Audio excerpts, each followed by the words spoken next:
À tous et à toutes, j'espère que vous m'entendez correctement. Alors, je vais essayer de rapprocher le micro. Ah, voici Eliane, la dernière personne qu'on attendait, donc parfait, bienvenue Eliane. Alors, tout d'abord, je voudrais donc, en introduction de cette journée, remercier bien entendu tous les intervenants et intervenantes d'avoir accepté donc, de participer à cette journée d'études et surtout les remercier pour leur flexibilité en ces temps perturbés puisque la journée a été reportée puis donc a changé de format. Donc, merci infiniment.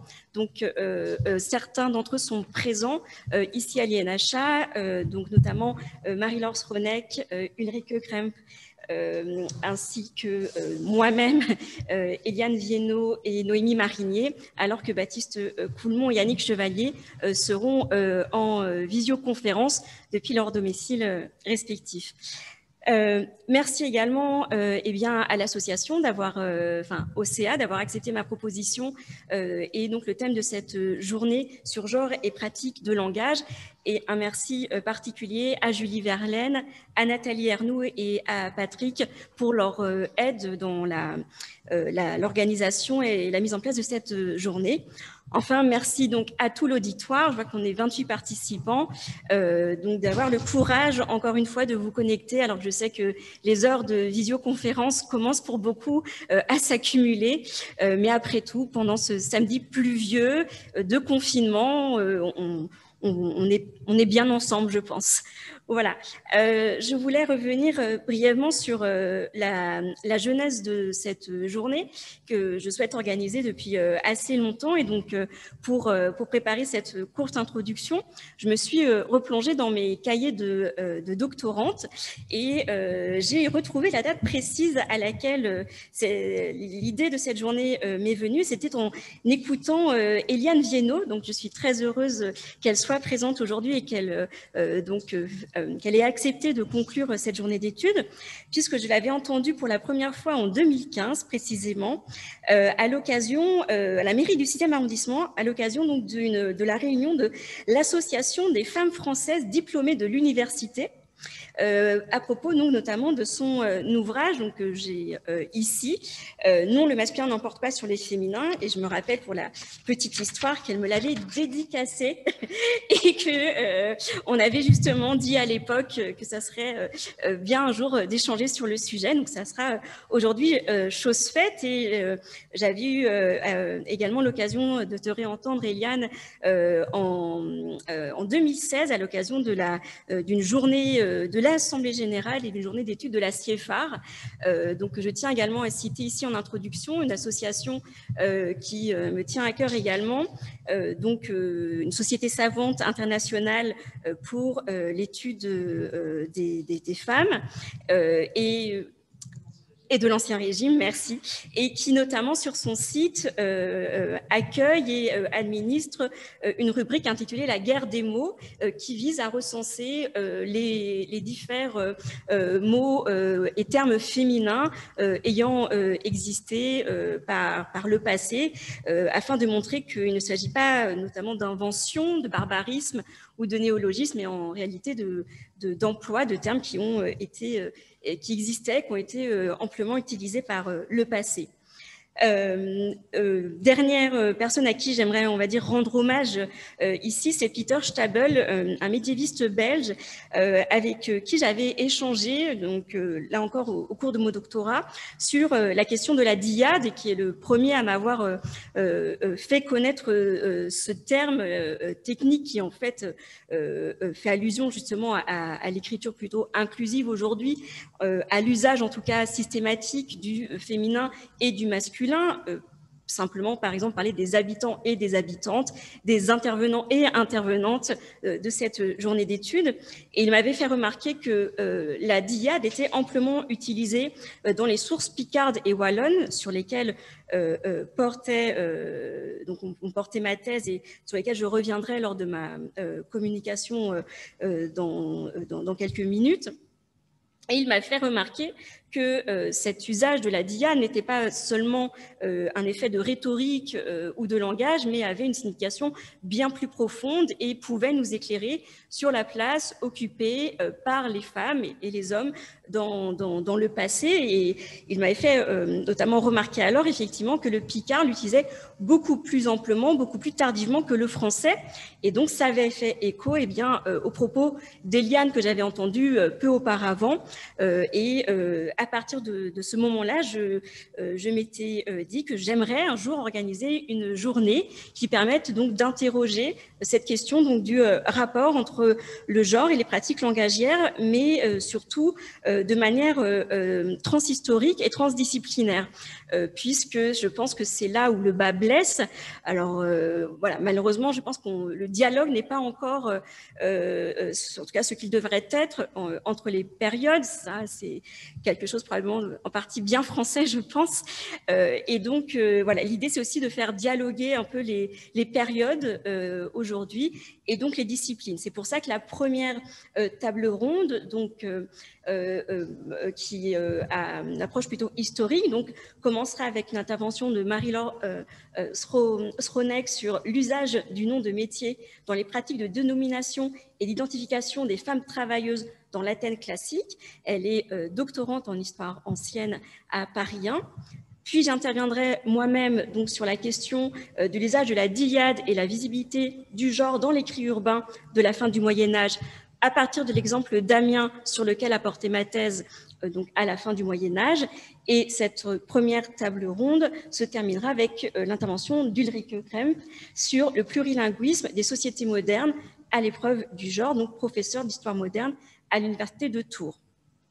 Cette table ronde sera notamment gérée sous la houlette donc, de Nathalie Ernoux, ici présente.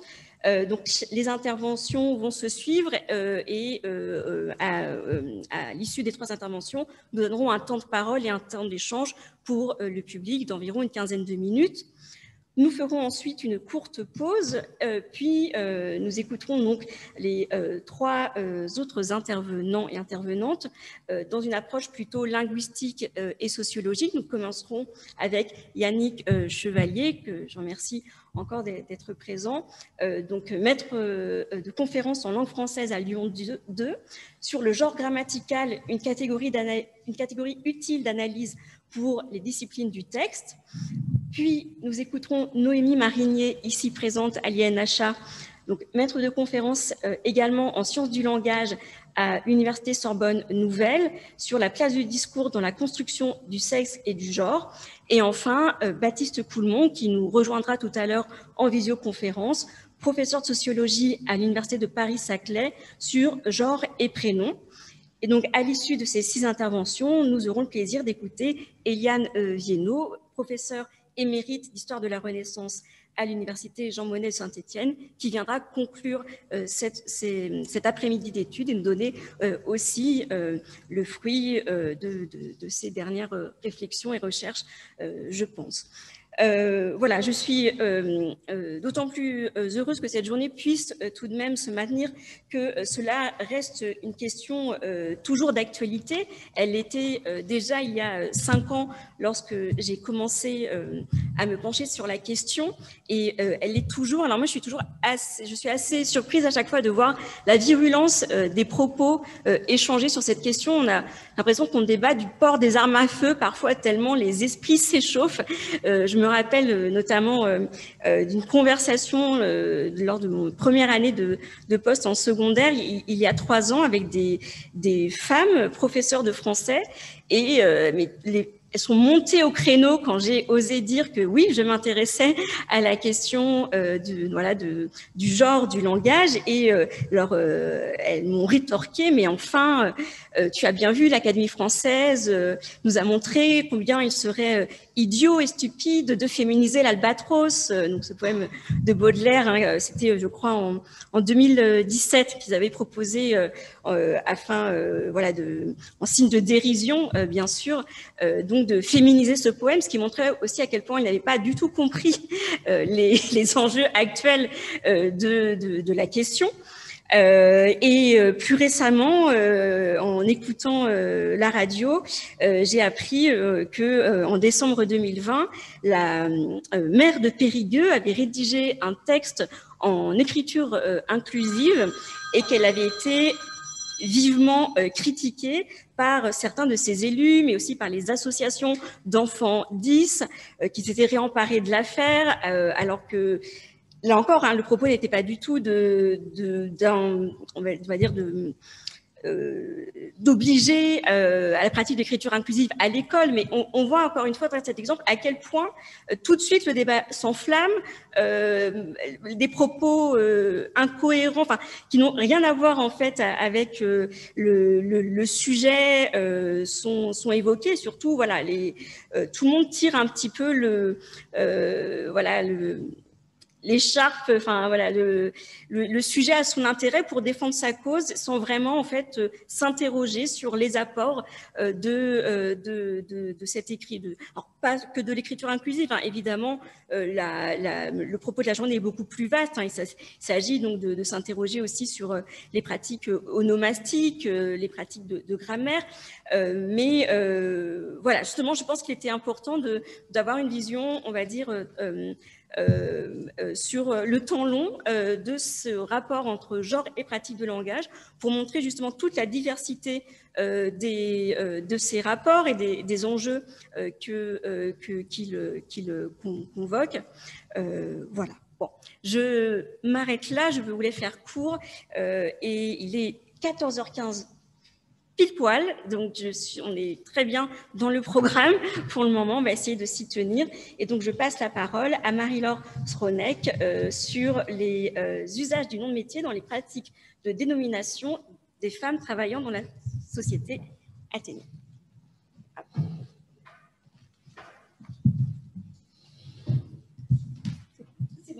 Bonjour, donc tout d'abord je voulais remercier les organisatrices pour m'avoir proposé de participer à cette journée d'études. Ma communication aura pour but d'analyser la façon dont le nom des métiers qui sont donnés aux femmes dans l'Athènes des 5e et 4e siècles avant Jésus-Christ permet de saisir une conception du travail et surtout du travail manuel radicalement différente de ce qu'on peut trouver dans d'autres sources, notamment les sources manuscrites. Alors, on va juste mettre peut-être Pardon, je me fais une petite interruption puisqu'il y a un exemplier qui accompagne la présentation. Alors, Julie, tu m'as nommée comme administratrice. Comment alors, hop, on va y arriver. Comment est-ce qu'on fait? Alors, est-ce que c'est là? Hop, c'est les aléas du direct. Et donc, alors attends. Voilà, je dois pouvoir mettre dans le chat. Pardon, voilà, excusez-moi, je vais juste mettre un message à tout le monde. Donc, l'exemplier, hop, qui figure ici, c'est bien ça. Hop. Et donc, allez, voilà. Normalement, tout le monde a reçu l'exemplier. C'est bon? Oui, merci, c'est bon. Donc, dans la partie discussion, vous pourrez trouver, pour l'auditoire, vous pourrez trouver dans la partie discussion un fichier PDF qui s'appelle JE Exemplier et que vous pouvez télécharger et qui sera le support de la communication que nous sommes en train d'écouter. Merci. Alors, si l'on se réfère aux écrits des philosophes de l'époque classique, la place des artisans et des commerçants semble peu digne d'envie, puisque dans leur cité idéale, Platon comme Aristote n'hésitent pas à bannir ces travailleurs de la citoyenneté, en faisant un groupe certes très utile, mais marginal. Xénophon, pour sa part, ne manque pas de souligner les effets négatifs sur le corps et l'esprit du travail artisanal. Pourtant, si on déplace notre regard sur d'autres documents, et notamment sur des documents épigraphiques, c'est un tout autre tableau qui va se profiler. Dans un certain nombre de sources, on constate la récurrence du métier qui est utilisé afin de désigner et d'identifier des hommes et des femmes. Cette pratique de langage recouvre certes une fonction purement pragmatique, mais au-delà, elle est également porteuse de sens. Le recours à cet aspect plutôt qu'un autre élément d'identification témoigne d'une conception du travail bien différente de celle rencontrée chez les philosophes. En d'autres termes, le choix du vocabulaire, la pratique de dénomination conduit à réviser l'opinion souvent très négative des Grecs sur le travail manuel. Les sources que j'ai sélectionnées ont été guidées par une préoccupation majeure, s'intéresser à des documents qui auraient été produits par ces travailleuses elles-mêmes, ou du moins par un entourage assez proche. Le but, ça serait donc d'échapper à une vision des élites sur des individus situés en bas, plus en bas du moins, de la hiérarchie sociale. Ont donc été réunis des documents très différents dont le seul point commun va résider dans le fait de ne pas avoir été produit par ces élites, mais plutôt par des femmes et des femmes travailleuses. On trouve ainsi, j'ai réussi à réunir un corpus, donc mêlant à la fois des stèles funéraires, des dédicaces qui ont été faites aux dieux et des tablettes de malédiction. Bien que plus en prise avec la vie quotidienne que les sources issues de la tradition manuscrite, ces documents épigraphiques n'en restent pas moins des discours spécifiques avec leur propre code, leur propre logique qu'il va falloir replacer dans un contexte précis afin d'en saisir toute la spécificité. Avant d'aller plus loin, je tiens juste à préciser ce que j'entends par travailleuse.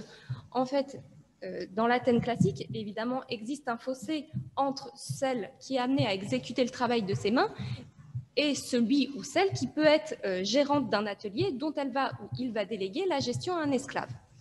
En ce sens, pour cette étude, ont été retenues uniquement des travailleuses qui sont impliquées elles-mêmes dans le processus de travail, c'est-à-dire soit des petits métiers où il n'y a pas d'intermédiaire, soit des métiers que la terminologie économique moderne désignerait comme des services, comme les nourricières, les gérantes de tavernes, etc.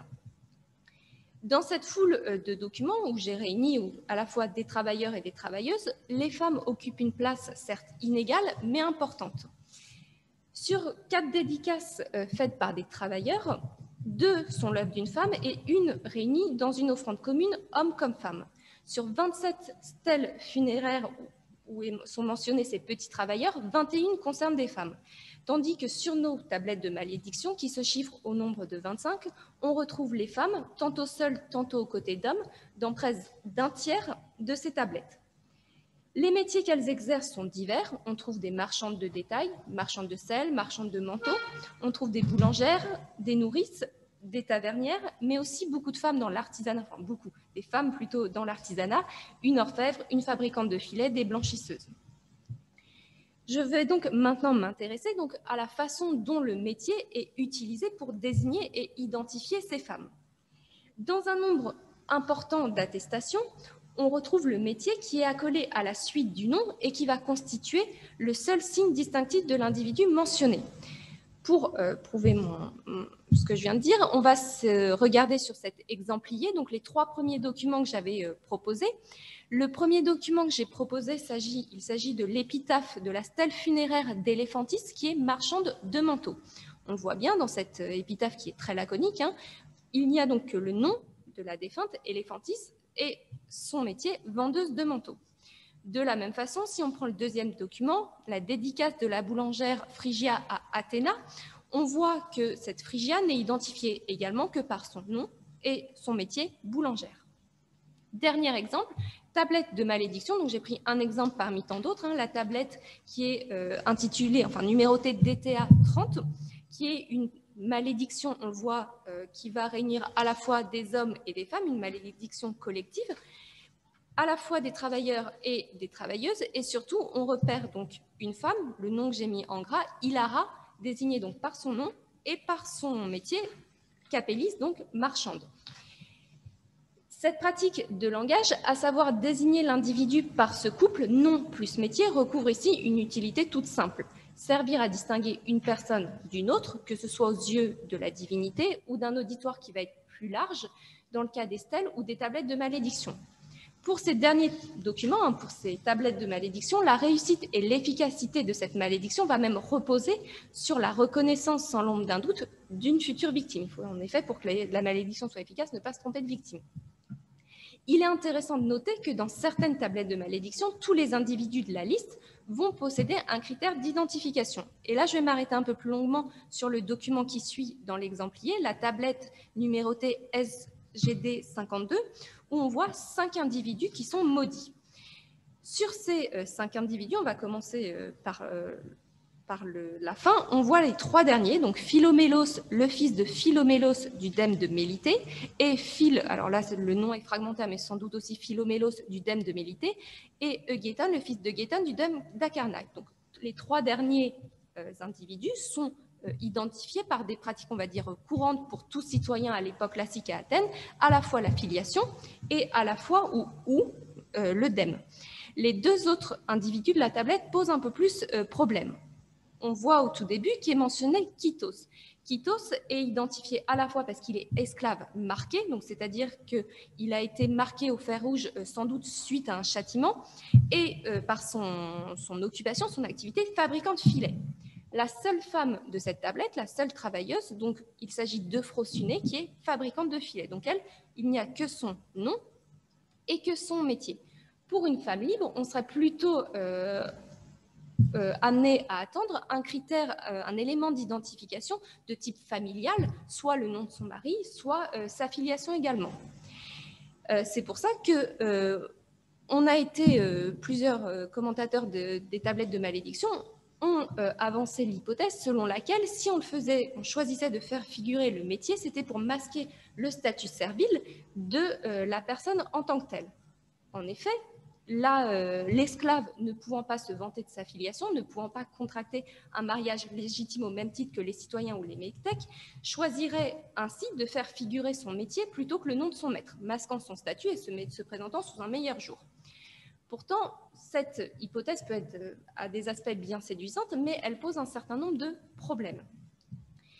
Premier problème, si cette hypothèse peut être séduisante pour les stèles funéraires, notamment on retrouve un certain nombre de stèles funéraires où on voit indiquer seulement donc, le prénom et la fonction de la défunte, souvent des nourrices. J'ai retrouvé jusqu'à 17 stèles funéraires qui montrent donc le nom de la défunte et son statut de nourrice. Donc si pour les nourrices, on peut dire que cette hypothèse est séduisante, ce n'est pas le cas pour tout le monde. Je m'explique un peu mieux. Une nourrice, dans l'Athènes classique, ça peut être soit la femme qui va allaiter le nouveau-né, mais ça peut être aussi la femme qui va prendre soin de l'enfant jusque parfois son adolescence, donc l'enfant de la famille, voire plusieurs enfants de la famille. Il n'est donc pas rare que se développent des liens d'affection et d'intimité entre la nourrice, ses protégés et la famille qui l'a employée. Il a été reconnu que les stèles funéraires des nourrices ont sans doute été financées par les familles qui ont employé ces femmes pendant des années. Et donc, ces familles, dans un geste, on va dire, de sympathie, feraient figurer donc à la fois le nom et la fonction de la personne, la fonction par laquelle elles ont été amenées à se côtoyer, et donc qui met en avant cet aspect plutôt positif que l'aspect servile. Donc, si pour les nourrices, je dis bien, cela pourrait être séduisant, j'insiste sur le conditionnel, cette clé de lecture ne va pas du tout pour les tablettes de malédiction. On ne comprend pas pourquoi dans une tablette de malédiction, l'auteur qui cherche à nuire à une future victime va essayer de masquer son statut servile et ne dirait pas tout simplement que telle femme est l'esclave de tel maître. Deuxième problème, dans cette lecture, j'avais dit que ça peut être cette hypothèse, cette clé de lecture peut être intéressante pour les nourrices, mais le problème, c'est qu'il n'existe pas de métier par nature servile. Faire de toutes les nourrices des esclaves, car elles exercent en tant que nourrices, n'a pas grand sens. On a plusieurs attestations dans les plaidoyers, notamment chez Démosthène, de femmes qui étaient libres et qui ont exercé en tant que nourrices. De la même façon, et je l'ai mis dans l'exemplier, c'est le document qui vient juste après, on a une épitaphe d'une nourrice qui s'appelait Mélita, et on voit au début de son épitaphe qu'elle est dite fille de l'Isotèle Apollodore, c'est-à-dire qu'elle est la fille d'un métèque, d'un homme libre, qui en plus a été récompensé par la cité. En conséquence, cette pratique de langage, à savoir désigner une personne par son métier plutôt que par un autre élément d'identification, témoignerait d'un choix délibéré, d'un choix conscient et surtout un choix lourd de sens, qui ne serait pas forcément le même selon le contexte de production du document.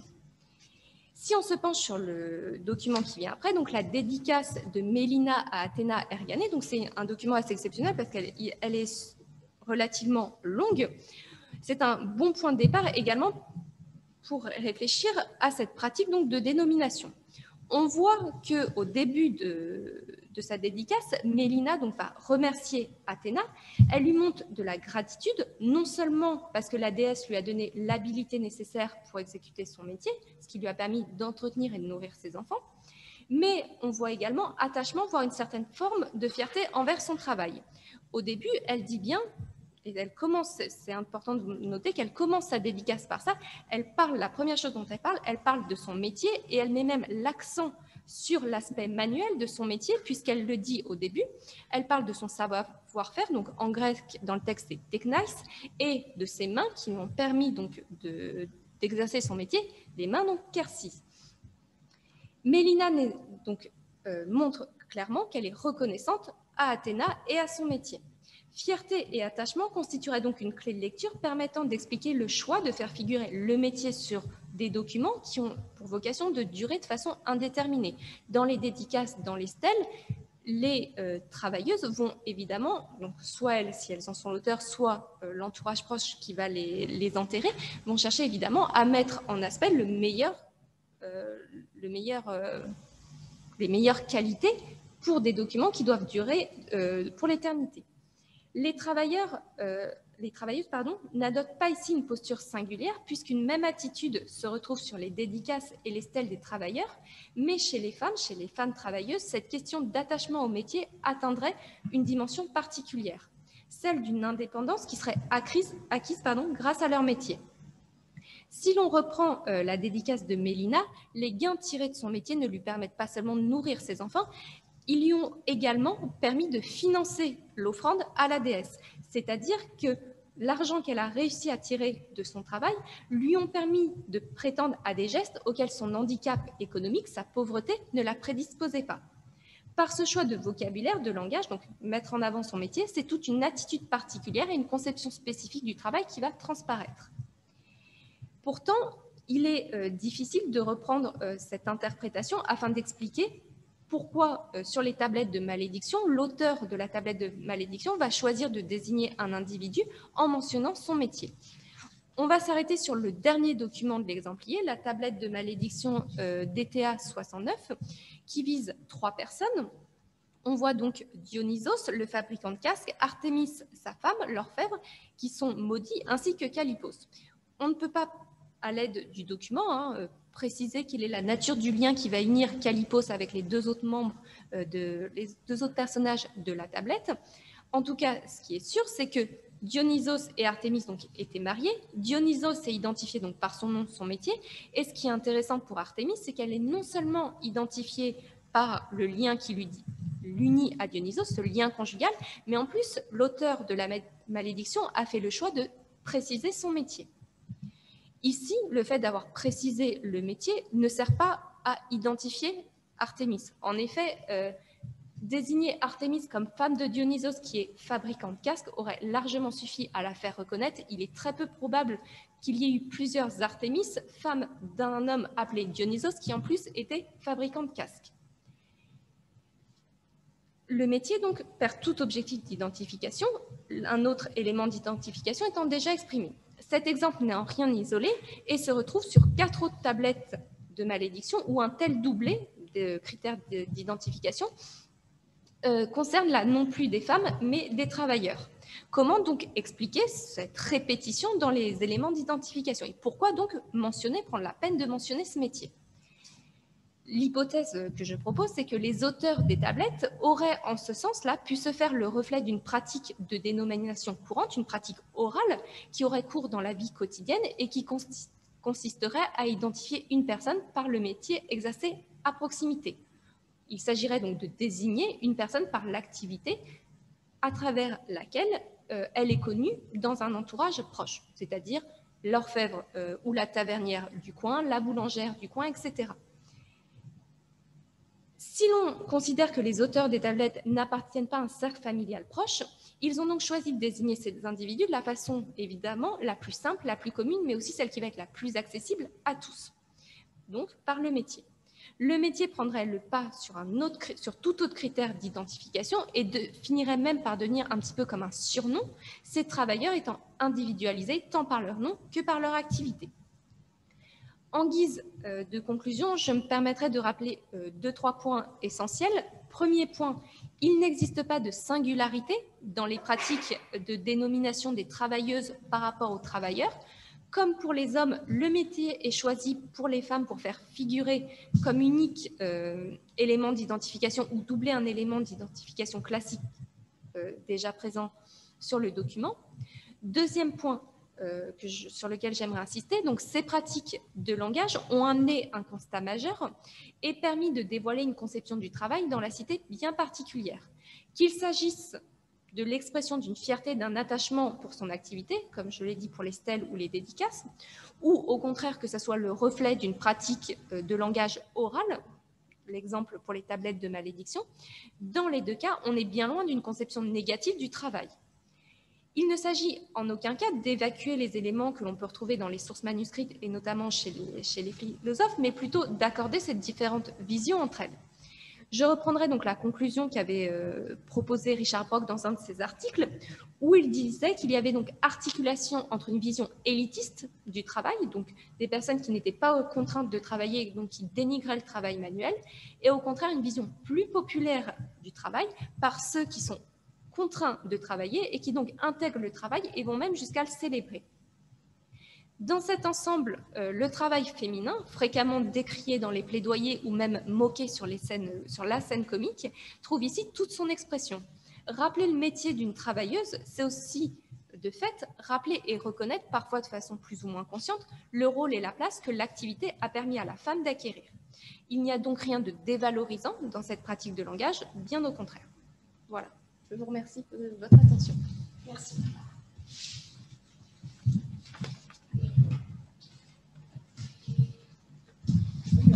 On peut applaudir, ou je ne sais pas comment ça se passe en visio. Merci beaucoup pour cette présentation très concise et très intéressante qui fait écho, mais on aura l'occasion d'en reparler peut-être ensemble à ce que je peux constater pour le Moyen-Âge et notamment la question du nom et de métier et du surnom, effectivement, qui se retrouve souvent. Alors, pour ma part, je vais partager aussi un PowerPoint. Alors, j'ai hésité à parler des questions donc plutôt de l'anthroponymie. Alors, je cherche...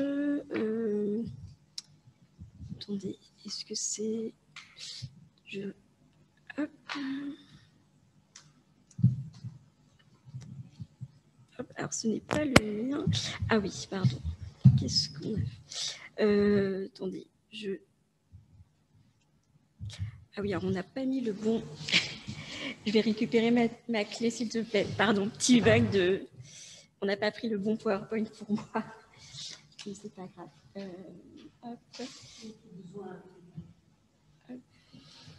Ça va prendre 5 minutes. Hop. Pardon. Là...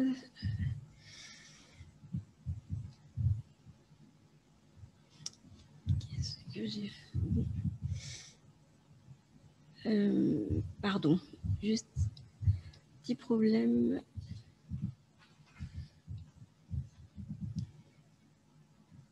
Comment ça se fait? Ça n'est pas moi, non. Désolée, bon, alors sinon je vais faire sans, mais j'ai fait un PowerPoint, mais alors là, j'ai un petit problème. Je n'ouvre pas le bon. Alors, désolé. Non.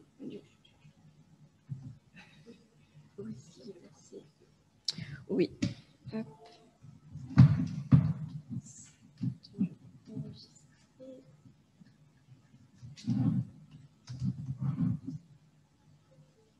S'il y a peut-être une ou deux questions, le temps que je cherche, on peut déjà les... Je ne sais pas s'il y a eu des questions qui ont été posées.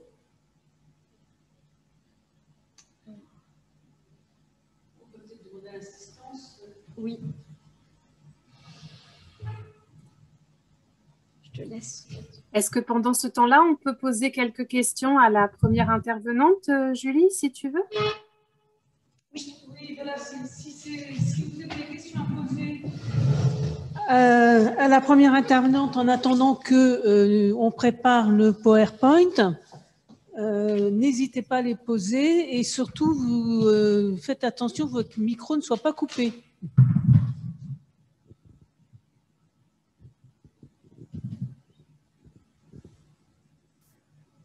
Pas de questions?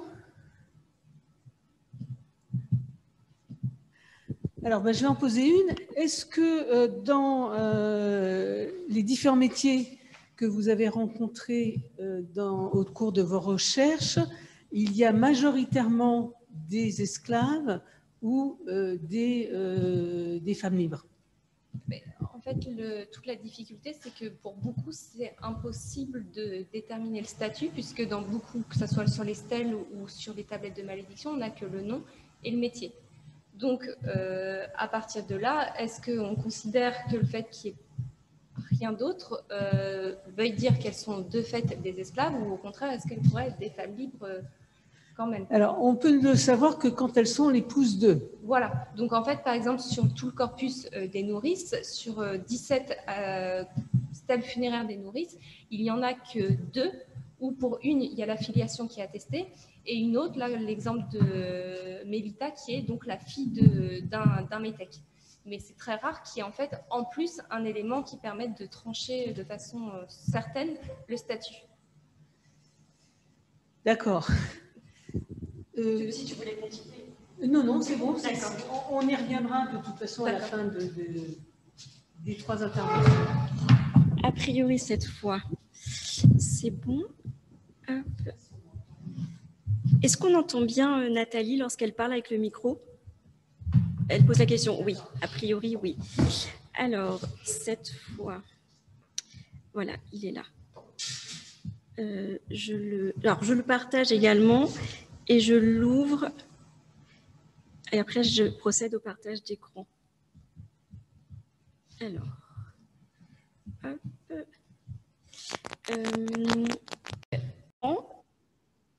Ok. Et je essaye de partager partager. Hop. Écran partagé.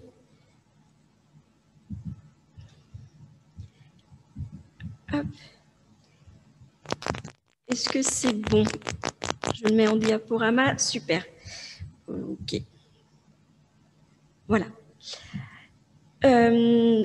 Donc, la communication que je propose ici est extraite donc, de ma thèse qui porte en fait sur la place des femmes dans l'espace public et plutôt en ville à partir donc, de l'exemple d'Amiens à la fin du Moyen Âge. Et donc, je pouvais on va dire, axer ma communication sur 2 aspects, soit la question effectivement de l'anthroponymie et des formes de dénomination féminine des femmes, notamment au travers d'une liste d'impôts et des femmes chefs de feu. Mais j'ai choisi finalement en fait d'évoquer ici plutôt donc la pratique de la dyade et donc l'usage donc la désignation des femmes, notamment dans les corporations, du terme de maîtresse notamment, et ainsi que leur place dans la tenue d'office public et dans la citoyenneté. Alors, je commencerai par cette citation. À l'occasion de la venue du cardinal Louis d'Aragon au nord du royaume de France en 1517, son secrétaire Antonio Beatis nous livre une description scrupuleuse des mœurs et coutumes des femmes de la région. Les femmes mettent généralement sur leur tête pour sortir de légers voiles qui viennent de la Hollande ou de Cambrai. Leurs jupes, pour la plupart de serge noires, sont si étroites que l'on voit toutes leurs formes.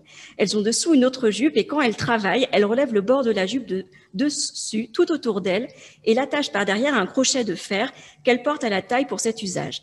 Les hôtelleries sont fort bien tenues et les femmes sont si capables qu'elles les dirigent, tiennent les comptes et font tout. De même, pour les achats sur les places, pour la vente des marchandises, dans l'exercice public de tous les métiers, les femmes sont aussi bien employées que les hommes. Alors, cette riche citation appellerait plusieurs remarques. Elle témoigne tout d'abord de la constitution progressive d'une image régionale de ce que l'on nomme aujourd'hui le nord de la France. Et elle s'intègre de ce fait aussi dans le registre de l'étrangeté, de la particularité, et privilégie les sentiments d'admiration ou de crainte aux dépens d'une observation rationnelle et respectueuse d'une individualité spécifique. Ces témoignages ne constituent pas moins de véritables essais d'ethnographie et ces observations constituent un témoignage précieux pour l'histoire du genre. Alors, il est vrai que les chercheurs s'accordent à reconnaître le fait que les sociétés urbaines du nord de l'Europe à la fin du Moyen-Âge ont offert aux femmes de multiples possibilités d'exercer des rôles sociaux, économiques et religieux d'importance. On retrouve des remarques similaires à celles d'Antonio Beatis chez de nombreux autres chroniqueurs, notamment le castillan Pero Tafur ou l'ambassadeur vénitien Vincenzo Quirini. Alors, j'ai décidé pour ma part de m'intéresser à l'exemple d'Amiens, alors notamment parce qu'on dispose pour cette ville d'un très beau fonds de sources et d'écrits d'histoire urbaine, donc les registres d'ordonnance de la ville, les registres de délibération, des registres des comptes et des contrats. C'est par ailleurs une région qui a été quelque peu délaissée par l'historiographie, alors qu'elle se situe aux confins de l'Angleterre, des Pays-Bas bourguignons et donc du Royaume de France auquel, bien sûr, elle appartient. Et j'ai découvert aussi très rapidement, au cours donc, de ma thèse, que l'espace Picard-Wallon donc, avait cette particularité, donc, cet idiome, pour ne pas parler de dialecte ou de langue, donc c'est l'idiome picard qui présente des formes très particulières et surtout qui est la forme du français autre que royal la plus largement utilisée et la plus tardivement utilisée, alors que la vernacularisation des sources va croissante à la fin du Moyen-Âge. Alors, pour délimiter l'espace Picard-Wallon, voici une carte de Raymond Dubois. Elle pourrait être critiquée, mais globalement, donc on estime que le Picard est largement utilisé en pays flamand, dans les provinces belges des Flandres, en Brabant et donc dans l'espace Picard. Alors, cet idiome, donc le Picard, présente de nombreux traits spécifiques et notamment le fait que l'article féminin « la » est remplacé en Picard indistinctement par « le » ou « lui ». De même, « il », I-L-Z, est fréquemment employé au lieu de « elle » comme sujet féminin pluriel. Ainsi, les spécialistes du parler picard ont consacré de nombreuses études aux problèmes posés par le démonstratif article féminin en picard, et cette neutralisation du genre féminin propre à l'ère picarde, semble-t-il, pour la période, n'est bien sûr pas sans conséquence pour la visibilité des femmes dans l'écrit urbain. À cette question donc, posée par l'article féminin, il faut en ajouter une autre qui est celle des prénoms épicènes et du stock onomastique particulier pour les femmes dans la période. Ainsi, je vous donne un exemple très parlant qui a été aussi un déclic, je pense, pour moi dans ma thèse. C'est lorsque je lis dans les contes, donc c'est la ville qui rémunère des habitants pour leur travail, donc ici pour du pain notamment qui a été porté aux échevins. Il est écrit à lui, Jacques, pour son travail 5 sous, boulangère. Alors, si il n'y a pas indiqué que Jacques est en fait une boulangère et donc une femme, vous imaginez qu'on peut passer à côté d'une grande partie de la population féminine amiénoise. Donc, il y a des prénoms épicènes, c'est-à-dire mixtes, mais aussi des prénoms qui, aujourd'hui considérés comme féminins, étaient alors masculins et inversement. Alors, on connaît tous l'exemple de Anne, avec Anne de Montmorency. À Amiens, c'est plutôt Nicole, donc, qui sont en majorité des hommes, et donc Jacques, qui sont des femmes. Aussi, donc, cette question du genre de l'écrit urbain et donc cette question notamment de la dyade et donc de la féminisation des métiers des noms de métiers qui, comme là, permettent donc de révéler une certaine réalité de travail féminin, va orienter donc deux aspects de mes recherches que je vais évoquer brièvement avec vous. Donc, c'est la question de la place occupée par les femmes dans les métiers et la place, je le disais, occupée par elles dans l'espace public et dans la vie publique de la cité.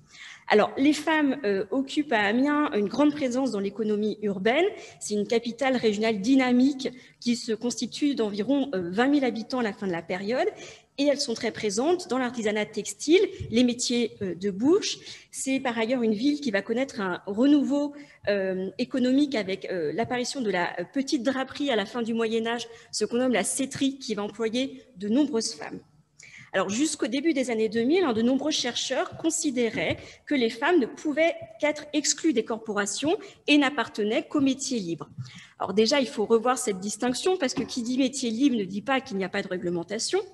Et par ailleurs, en réalité, les recherches récentes, notamment celle de Margaret Vensky sur Cologne, les travaux de Claire Croston, montrent au contraire que les femmes étaient bien intégrées aux corporations et que derrière le terme de maîtresse ne se cache pas que la femme du maître, mais aussi des femmes qui ont accédé à la maîtrise. Alors, il n'existe pas à Amiens, au contraire de Rouen ou de Paris, de corps de métier exclusivement féminins, mais leur présence est, je le disais, très importante dans de nombreux secteurs de l'économie. Alors, cette présence des femmes, on va la révéler à l'usage, je le disais, de la dyade, ou ce qu'on appelle gender inclusivity, c'est-à-dire donc le fait que, donc selon Ferdinand Saussure, donc le concept dyadique renvoie à un modèle de signe qui comprend deux éléments, soit ici l'usage concomitant du féminin et du masculin. Or, sur l'ensemble de la période, 23% des ordonnances de métiers usent à Amiens de la dyade. Mais cette indication n'est que partielle, puisqu'en fait, il existe aussi beaucoup... Alors, pardon, avant ça, qu'est-ce que la dyade dans les ordonnances de métier? Ça va être soit des ordonnances adressées aux maîtres et maîtresses, mais ça peut être aussi parfois que nul n'est nul, comme je le montrerai dans d'autres exemples par ailleurs. Parfois, ça va être justement seulement un article dans l'ordonnance où va apparaître un nul NU2LE qui va nous indiquer qu'en fait, il y a des femmes. Mais encore une fois, cet usage donc, de la dyade dans les ordonnances ne rend compte qu'impartiellement de leur présence dans l'économie, puisque parfois c'est au détour en fait d'un registre de délibération, de compte, que l'on va s'apercevoir que des femmes sont présentes dans ce corps de métier. Ainsi, pour l'exemple, alors je vais essayer d'enlever, voilà, pardon, oulala, on est juste allé beaucoup trop loin. Voilà, par exemple, ici, la présence de bouchères est attestée donc dans les édits de 443 et 1448, s'adressant aux bouchers et bouchières de la dite ville. Ce qui est quelque chose de très intéressant qu'on retrouve en fait assez peu dans les autres ordonnances, puisque normalement, les femmes sont exclues de la boucherie en raison notamment donc, du rapport au sang, enfin, des choses qu'on pourrait développer par la suite. Ici, par exemple, vous avez un exemple avec les apprentis où il écrit que nul, N-U-L-Z, donc qui indique ici que ça ne concerne dans un premier temps que les hommes, mais finalement, on va se rendre compte qu'il y a tout de même des apprentis présents dans de nombreux métiers, même s'ils ne sont pas tout de suite cités dans les ordonnances. Alors aussi pour moi ici la dyade, c'est Didier notamment qui parlait pour l'outil heuristique du genre de lunettes du genre, comparaison ou analogie si on veut qui a été beaucoup reprise par la suite. Pour moi ici la dyade et la féminisation des noms de métiers apparaît plutôt comme une encre sympathique qui en fait viendrait révéler aux yeux des historiens eh bien un secret des sources, c'est-à-dire quelque chose qui serait caché à première vue et que l'on ne verrait que lorsqu'on y porterait une attention extrême. Je pense que l'encre sympathique, tout le monde voit ce que c'est cette encre qui apparaît lorsqu'on la met au-dessus d'une source de chaleur. Donc pour la question de l'apprentissage, donc on voit que les femmes sont représentées, appartiennent pleinement, de manière pleine et entière aux corporations dès l'apprentissage. Et il est intéressant de voir, notamment à travers l'exemple de la céterie, donc cette draperie légère, que des jeunes hommes peuvent se mettre sous la direction de femmes, maîtresses, tout comme des jeunes filles peuvent se mettre sous la direction d'hommes et de maîtresses. J'avais notamment un exemple d'une famille donc, qui vient s'implanter en 1480 à Amiens, composée donc, de 2 parents, 3 enfants, et la fille se met sous la direction avec un de ses frères sous l'apprentissage de son père et l'autre garçon sous celui de sa mère. Donc quelque chose qui est assez intéressant à relever. Ici, donc, on a ces exemples d'usage de la dyade, que nul des 10 maîtres et maîtresses du dit métier, En dessous, que nul n'est nul ne pourra n'est ne faire, etc. Donc c'est assez, ces déclinaisons très subtiles que parfois que l'on découvre donc la présence des femmes dans les sources.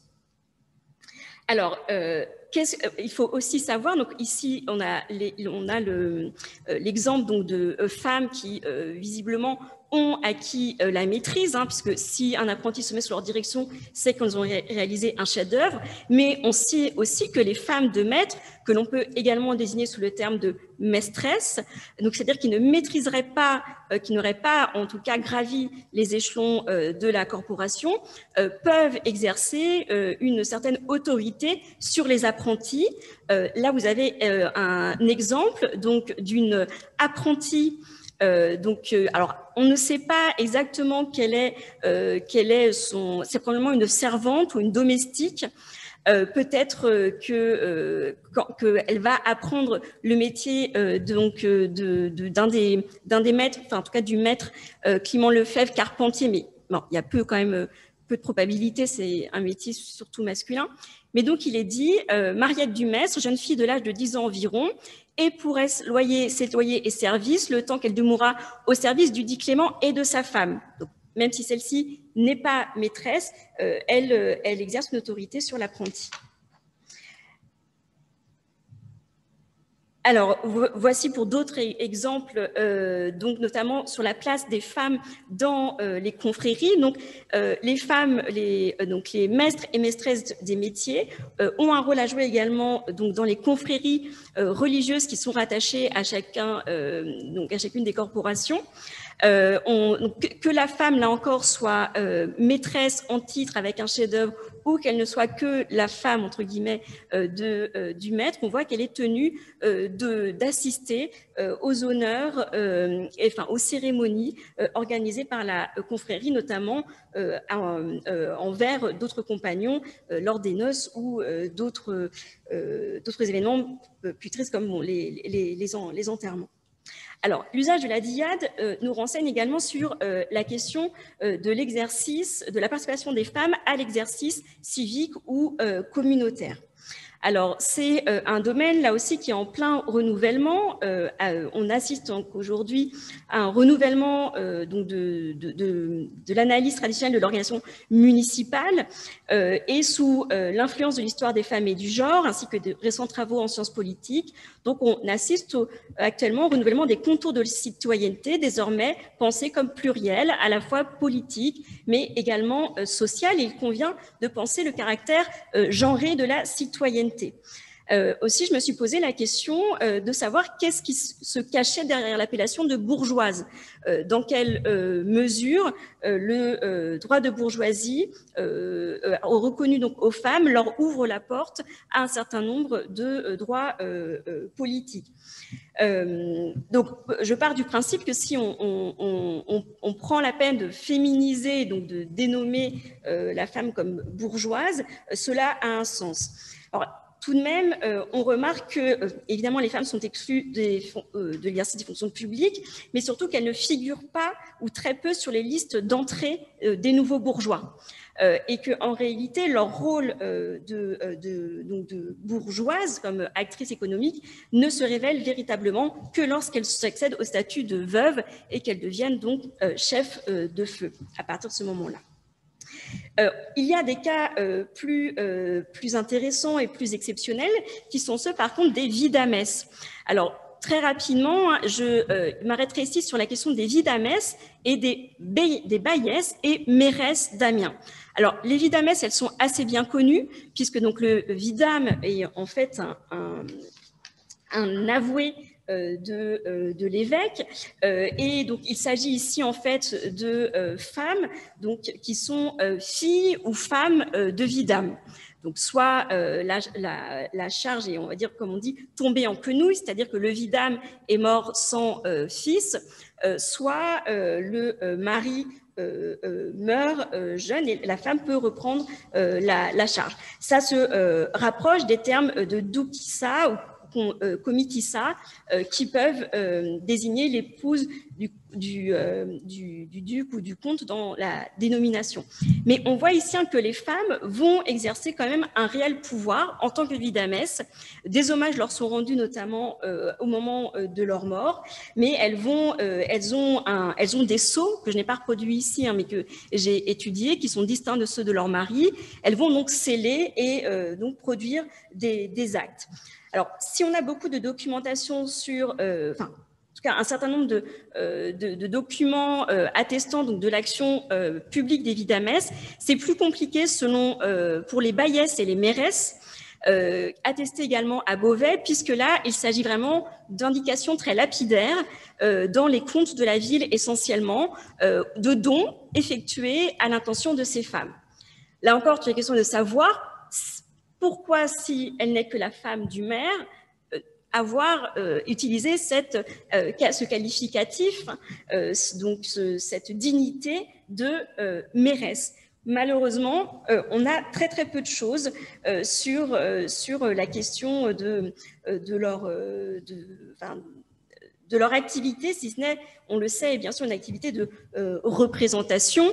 Elles ont en fait une fonction d'honneur, c'est vraiment ici un épithète d'honneur probablement que désignent donc ces termes de mairesse et de baillesse. Pour terminer, il s'agit surtout ici de lancer un peu quelques pistes de réflexion parce que évidemment la tâche est assez grande.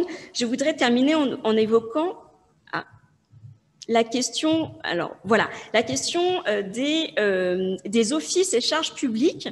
Alors, il est dit précisément, lorsque ces femmes vont notamment donc accepter d'endosser, d'exercer le métier de mesureresse, porteresse, mais aussi de méraléresse, c'est-à-dire de sage-femme, il est précisé dans les comptes qu'elles travaillent pour le bien et le profit de la ville. Donc, clairement, c'est une activité ici publique. Alors, les mesureresses, c'est les premières qui m'ont interpellée parce qu'on n'a pas de mesureurs. Donc, on n'a que des mesureresses de sel. Alors, il y a dans l'étude notamment de Espinas sur Douai des exemples de mesureurs et de mesureresses de blé. Mais pour Amiens, je n'en ai pas trouvé. Donc, en tout cas, pour le sel, c'est une charge exclusivement féminine et qui se transmet de main en main de femmes. Ce qui est assez étonnant parce que, alors, je crois que tu as évoqué un exemple d'une femme en charge du sel, non? Voilà. Ce qui est assez étonnant, parce que si on se rapproche de l'imaginaire, notamment, je pense aux travaux de Verdier sur l'imaginaire féminin et le sel, ce sont pas deux éléments normalement qui font bon ménage, puisqu'on dit que femme qui va au saloir fait tourner le sel. Voilà, c'est toute la théorie des humeurs. Donc, à première vue, c'est plutôt étonnant que ces femmes soient en charge de la mesure du sel, qui est en plus une denrée extrêmement importante pour l'alimentation médiévale, avec notamment le carême. Pour les porteresses de lettres, là encore, une fonction très étonnante, pas de porteurs de lettres, exclusivement des femmes qui, elles, interviennent à des moments bien précis. Elles sont documentées pour le nord de la France dans plusieurs villes, Lille, Rouen notamment, et elles interviennent en fait pendant la guerre de 100 ans, autour des années 1920-1930, et il semblerait qu'elles aient été chargées de la circulation, de faire circuler des nouvelles pendant la guerre. Il semble véritablement que ce soit leur qualité de discrétion auquel on est fait appel ici, à savoir une femme pouvait être moins facilement soupçonnée et arrêtée lorsqu'elle transportait des messages. Alors, elles réalisent quand même des distances assez longues puisqu'elles sont porteresses et voyagères à pied. Et alors, on ne sait pas le détail du voyage, peut-être qu'il y a un recours parfois à un autre mode de transport, mais c'est rarement évoqué. Et c'est souvent entre Amiens, Saint-Quentin, Amiens, Paris. Alors, certaines de ces femmes, dans d'autres villes, et notamment, je pense, aux travaux d'Adrien Dubois sur la Normandie, ont pu également être qualifiées d'espionnes. Alors, dans mes recherches, ça n'apparaît pas du tout. On sait pas vraiment non plus comment elles sont sélectionnées, entre guillemets. On a très peu d'informations sur leur mari. Elles sont mariées pour la plupart. Mais là encore, c'est cette féminisation de certains métiers qui nous révèle révèle une présence assez étonnante de femmes dans un secteur a priori plutôt masculin, mais encore une fois, les sources nous en disent peu. Et je voudrais terminer, mais je crois que je n'avais pas mis d'exemple, non, sur la question des méralérès, mais là qui est une charge plus traditionnelle exercée par les femmes. Et donc la méralérès désigne la sage-femme aussi bien que la nourrice finalement. Exact. Donc j'ai pas mis de dernière diapo sur les méralérès, mais c'est déjà beaucoup. Voilà, donc qui exerce elle aussi un office très important pour la ville, puisqu'on voit que beaucoup elle bénéficie en fait de beaucoup d'aides, beaucoup de faveurs plutôt que des aides de la part de la ville. Et c'est assez intéressant parce que concernant les méralérès, c'est les seuls à qui on reconnaît une science. Et donc lorsqu'elles prêtent serment pour exercer la fonction de sage-femme, on dit qu'elles sont reconnues comme étant expertes en la science des femmes. Donc voilà. Donc c'était, j'espère que c'était pas trop décousu, mais c'était des pistes ici que je voulais lancer sur cette question eh bien de l'usage de la dyade, du genre de l'écrit urbain et cette importance de jeter un œil nouveau et alerte sur les sources à ces questions de la féminisation de certains termes, parce que je me rappellerai toujours qu'au début de ma thèse, des spécialistes notamment de la ville et de la France m'a dit, vous ne trouverez jamais rien, mademoiselle, on était pourtant en 2012, donc c'était pas il y a si longtemps, vous ne trouvez jamais rien sur les femmes dans les registres, elles n'y apparaissent pas. Bon, ben, j'espère quand même avoir démontré quelques années après que si, on pouvait les trouver, mais qu'il fallait effectivement être attentif à un certain nombre de choses, à la question et bien déjà des prénoms aussi, effectivement, des questions des manières dont on des modalités de dénomination et effectivement à cette question donc de l'usage de la dyade et de la féminisation de certains termes plutôt inhabituels. Je vous remercie. Et je laisse la parole à Ulrike.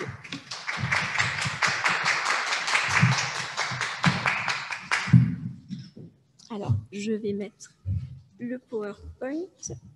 Hop. Alors,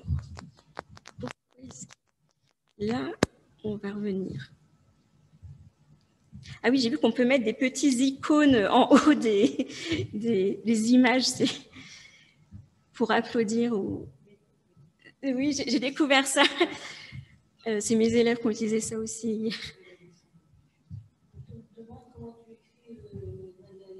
Méralérès, je peux l'écrire dans le tout de suite. Alors Méralérès, ça vient de mère alitrix, c'est-à-dire c'est la mère nourricière. Méralérès. Méralérès, voilà. On dit, oui, je dis Méralérès. Après, c'est aussi le picard.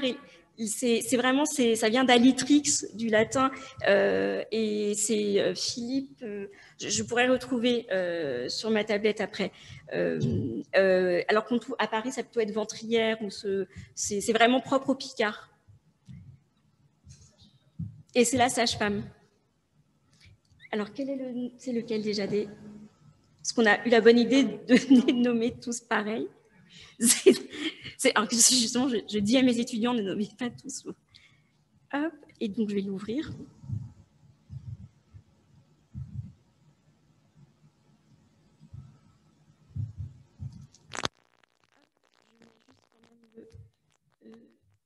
C'est bon là, tout ça apparaît. On va mettre là. On voit les. Ah non, là, j'ai pas partagé l'écran, je pense encore. Si, écran partagé. Voilà. Voilà. Et je vais mettre en diaporama. Voilà.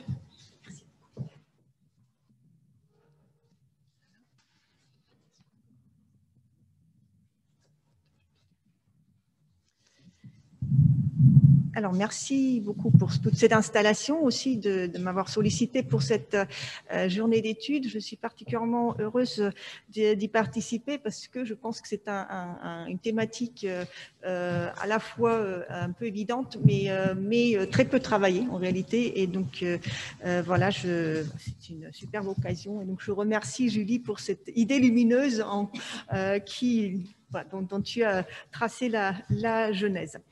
Le titre que j'ai annoncé est quelque peu ambitieux et je vous dis tout de suite, je ne vais pas forcément pouvoir tenir la promesse qu'il exprime, mais c'est plutôt aussi l'idée d'une invitation à poursuivre et à ouvrir des chantiers nouveaux dans ce domaine. La recherche féministe a très tôt mis en évidence donc, le langage et ses usages pratiques comme un ressort stratégique de la domination symbolique, alors qu'une attention moindre a été portée à la dimension genrée du plurilinguisme, phénomène langagier, social et politique, pourtant structurant pour les sociétés du passé et aussi du présent. Le fait social de la pluralité des langues suscite désormais l'intérêt de l'histoire sociale et culturelle, donc sous l'appellation histoire sociale des langues, mais qui pour l'instant mobilise assez peu le genre. L'époque moderne est pourtant intéressante à cet égard, comme toutes les périodes, mais il y a des spécificités, car au moment où la différence des sexes et les rapports de genre se voient redéfinis, l'espace linguistique des sociétés européennes se trouve fondamentalement réorganisé à travers le processus de la formation des dites langues nationales qui passe préalablement par ce qu'on appelle la grammatisation. Aussi l'intensification des échanges sur le plan national et international, tout comme la croissante hiérarchisation sociale et genrée des langues et des variétés, ne sont-elles pas sans conséquence sur la capacité d'agir des locuteurs et des locutrices? Se demander donc qui parle, qui écrit, quelle langue pour s'adresser à qui, pour dire quoi, peut ainsi ouvrir des perspectives originales sur l'organisation sociale et genrée des sociétés modernes et de toute société, bien entendu. Donc, par langue, je voudrais ici entendre à la fois celle d'usage sur un territoire, dont le picard, celle aussi dite étrangère, langue savante et vernaculaire dans l'ensemble de leurs variétés écrites et orales. Donc, pour donner un aperçu de la question et de l'ampleur du chantier, voici donc quelques éléments d'abord généraux qui seront suivis de deux exemples tirés du XVIIIe siècle, qui se situent au XVIIIe siècle dans un contexte français, donc qui est mon terrain d'étude, contexte bien entendu qui est assez particulier à bien des égards. Les apprentissages, c'est des langues, hormis celui des langues classiques, du français dans certains contextes, bien entendu, dans les petites écoles, et d'autres langues dites aujourd'hui régionales, donc c'est un anachronisme terrible, mais voilà, pour faire vite. Donc tout cet apprentissage, a priori, ne s'inscrit guère dans un cadre scolaire. Il peut cependant être réglé, donc organisé et suivre un certain nombre de principes. Donc, je vais passer assez rapidement pour pouvoir davantage développer les exemples tout à l'heure. Donc, ce qu'il faut, juste pour rappeler les contextes donc d'apprentissage, mais aussi de pratique de plus d'une langue, donc au quotidien pour les contemporains, les contemporaines de l'époque moderne. Donc, le simple rappel qu'il s'agit d'un royaume plurilingue, et ce jusqu'au XIXe siècle, et en quelque sorte, enfin, c'est plus un royaume, mais jusqu'à aujourd'hui, qui a donc généré en fait situation donc des groupes plurilingues qui sont probablement, donc ça c'est peu étudié en soi, probablement plus facilement donc masculins. Donc des exemples tout simplement des régions de frontières linguistiques ou bien des régions non francophones qui bien entendu sont majoritaires dans l'histoire française, où le français, la langue du roi via l'administration, mais aussi la langue des pratiques culturelles, que ce soit la presse ou enfin les médias, on va dire plus largement, ou la littérature, donc entre donc en communication, on va dire, avec les langues donc des différents territoires. Donc, des situations de diglossie sont donc fréquentes et peu prises en compte dans une perspective donc de genre. Donc, je pourrais même pas en dire grand-chose.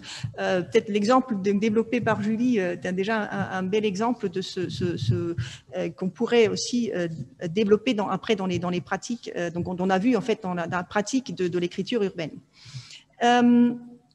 La même chose est vraie des mobilités donc suprarégionales et aussi internationales qui s'intensifient, comme on le sait, donc à l'époque moderne, qui là aussi, en raison de l'organisation donc du coup sociale et genrée des mobilités, privilégie probablement davantage donc des hommes à pratiquer activement les langues autres que celles dans lesquelles ils sont donc nés, ils ont grandi. Justement, les mobilités constituent donc la voie d'apprentissage, une voie d'apprentissage essentielle. Dans le cadre de mobilité, donc de formation. Donc à ce titre, donc le déplacement est l'apanage des fils de familles marchandes à l'activité internationale, ainsi que des élites masculines au cours de leur voyage de formation, bien entendu non sans exception, notamment au XVIIIe siècle où les voyageuses sont plus nombreuses. Pendant leur grand tour, donc ces jeunes hommes et parfois des femmes peuvent faire appel ou être accompagnés d'acteurs dédiés, à savoir des maîtres de langue pour acquérir prononciation, grammaire et outils de conversation. C'est de la même façon que ces pédagogues, variablement spécialisés et au statut ambigu, donc mi-domestique, mi-entrepreneur, interviennent au domicile de jeunes garçons, parfois aussi de filles, comme ils le font au collège où seules les langues classiques sont dispensées en tant que maîtres extérieurs engagés aux frais de la famille. C'est encore à domicile que des domestiques allophones, hommes et femmes, peuvent être sollicités pour accompagner la socialisation de la progéniture de la maison. Dans la grande ville du XVIIIe siècle, l'offre en enseignement public de langue se diversifie, destinée à un public d'abord masculin, en partie mixte, parfois exclusivement féminin, jusqu'à voir s'ouvrir donc de véritables écoles de langue, comme on peut en trouver à Venise déjà depuis le XVIe siècle, mais ensuite dans d'autres villes, à Paris, à Londres, etc. Si les maisons d'éducation privées pour jeunes gens intègrent rapidement les langues modernes au XVIIIe siècle, les pensions pour jeunes demoiselles privilégient, comme depuis Saint-Cyr dès le XVIIe siècle, l'acquisition de la langue maternelle, soit du bon français, donc presque une certaine naturalisation du français qui se fait à travers cette disposition, même si certaines de ces pensions au XVIIIe siècle s'ouvrent aussi aux langues autres que le français. Enfin, l'essor du livre, donc de l'imprimé, fournit la trame au développement d'une scolarisation hors les murs des langues modernes, guidée par un pédagogue ou conduite de façon autodidacte. Donc les glossaires et manuels de langue faisant partie des premiers ouvrages imprimés dès le XVIe siècle, d'abord pour le public marchand, puis nobiliaire, plus destiné à un public plus large. Depuis la fin du XVIIe siècle, un genre didactique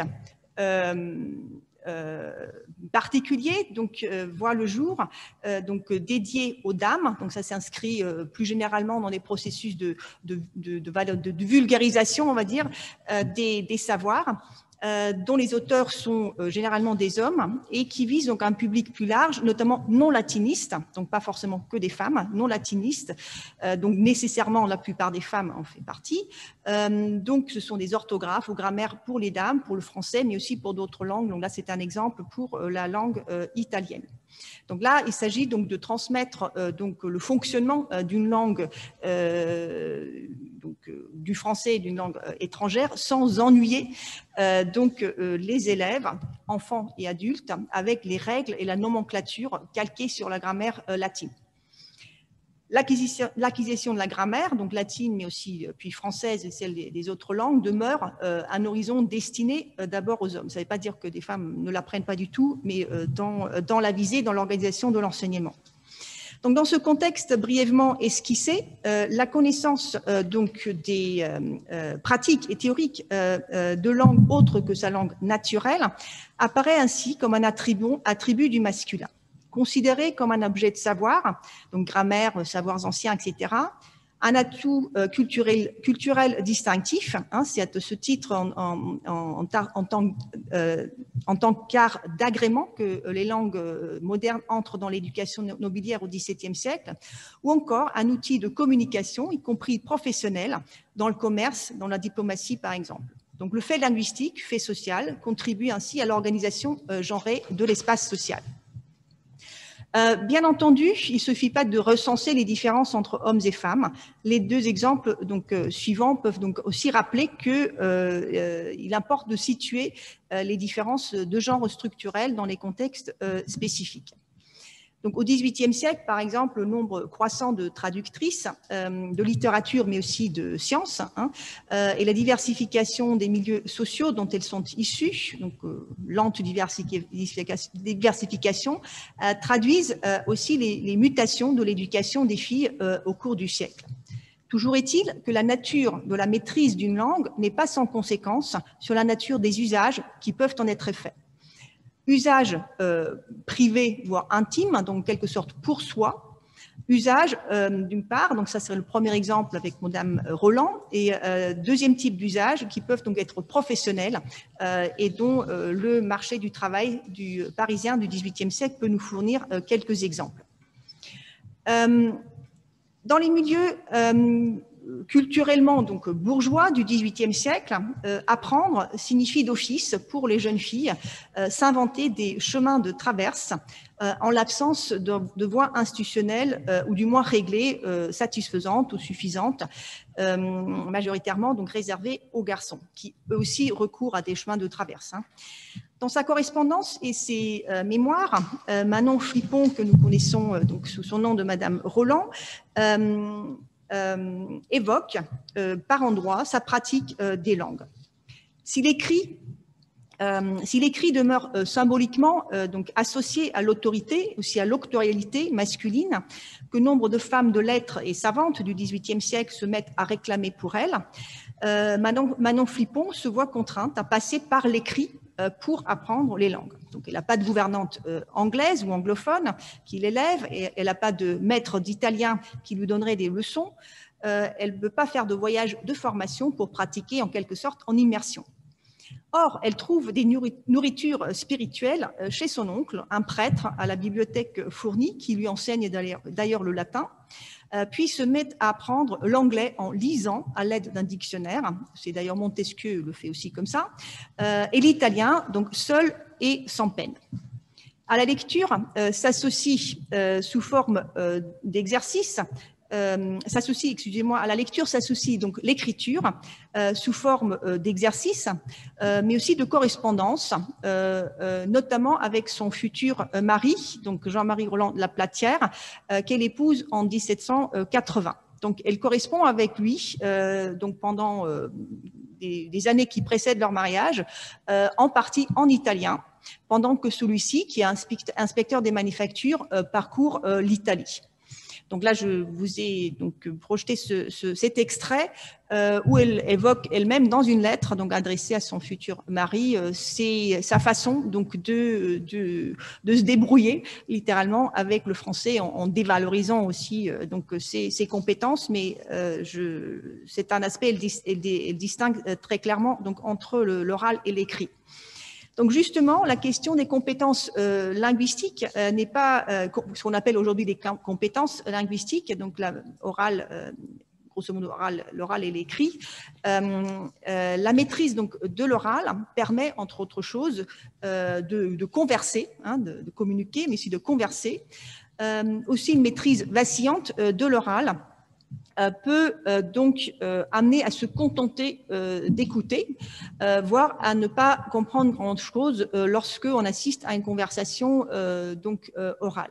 Donc elle évoque toujours dans ses mémoires, elle évoque donc une situation d'une rencontre donc dans une société avec donc publiciste et en politique Thomas Paine, anglais, qui lui-même d'ailleurs ne parle pas très bien le français, qui l'entend bien et qui le lit. Donc du coup, il se met à parler en anglais et donc du coup, elle ne peut pas participer à cette conversation alors qu'elle comprend plus ou moins. Donc pour Madame Roland, les langues telles qu'elle en parle dans elle-même apparaissent comme une sorte d'occupation portée par sa curiosité intellectuelle dont elle perçoit bien aussi les limites, mais aussi comme une consolation. Dans sa prison donc, de la terreur, où elle rédige d'ailleurs ses mémoires, elle se met donc, parmi d'autres choses, à l'étude pour soutenir donc son courage. Donc j'ai mis en rouge un peu les passages qui importent. Donc elle se fait donc une journée réglée pour donc le matin, elle commence à étudier l'anglais.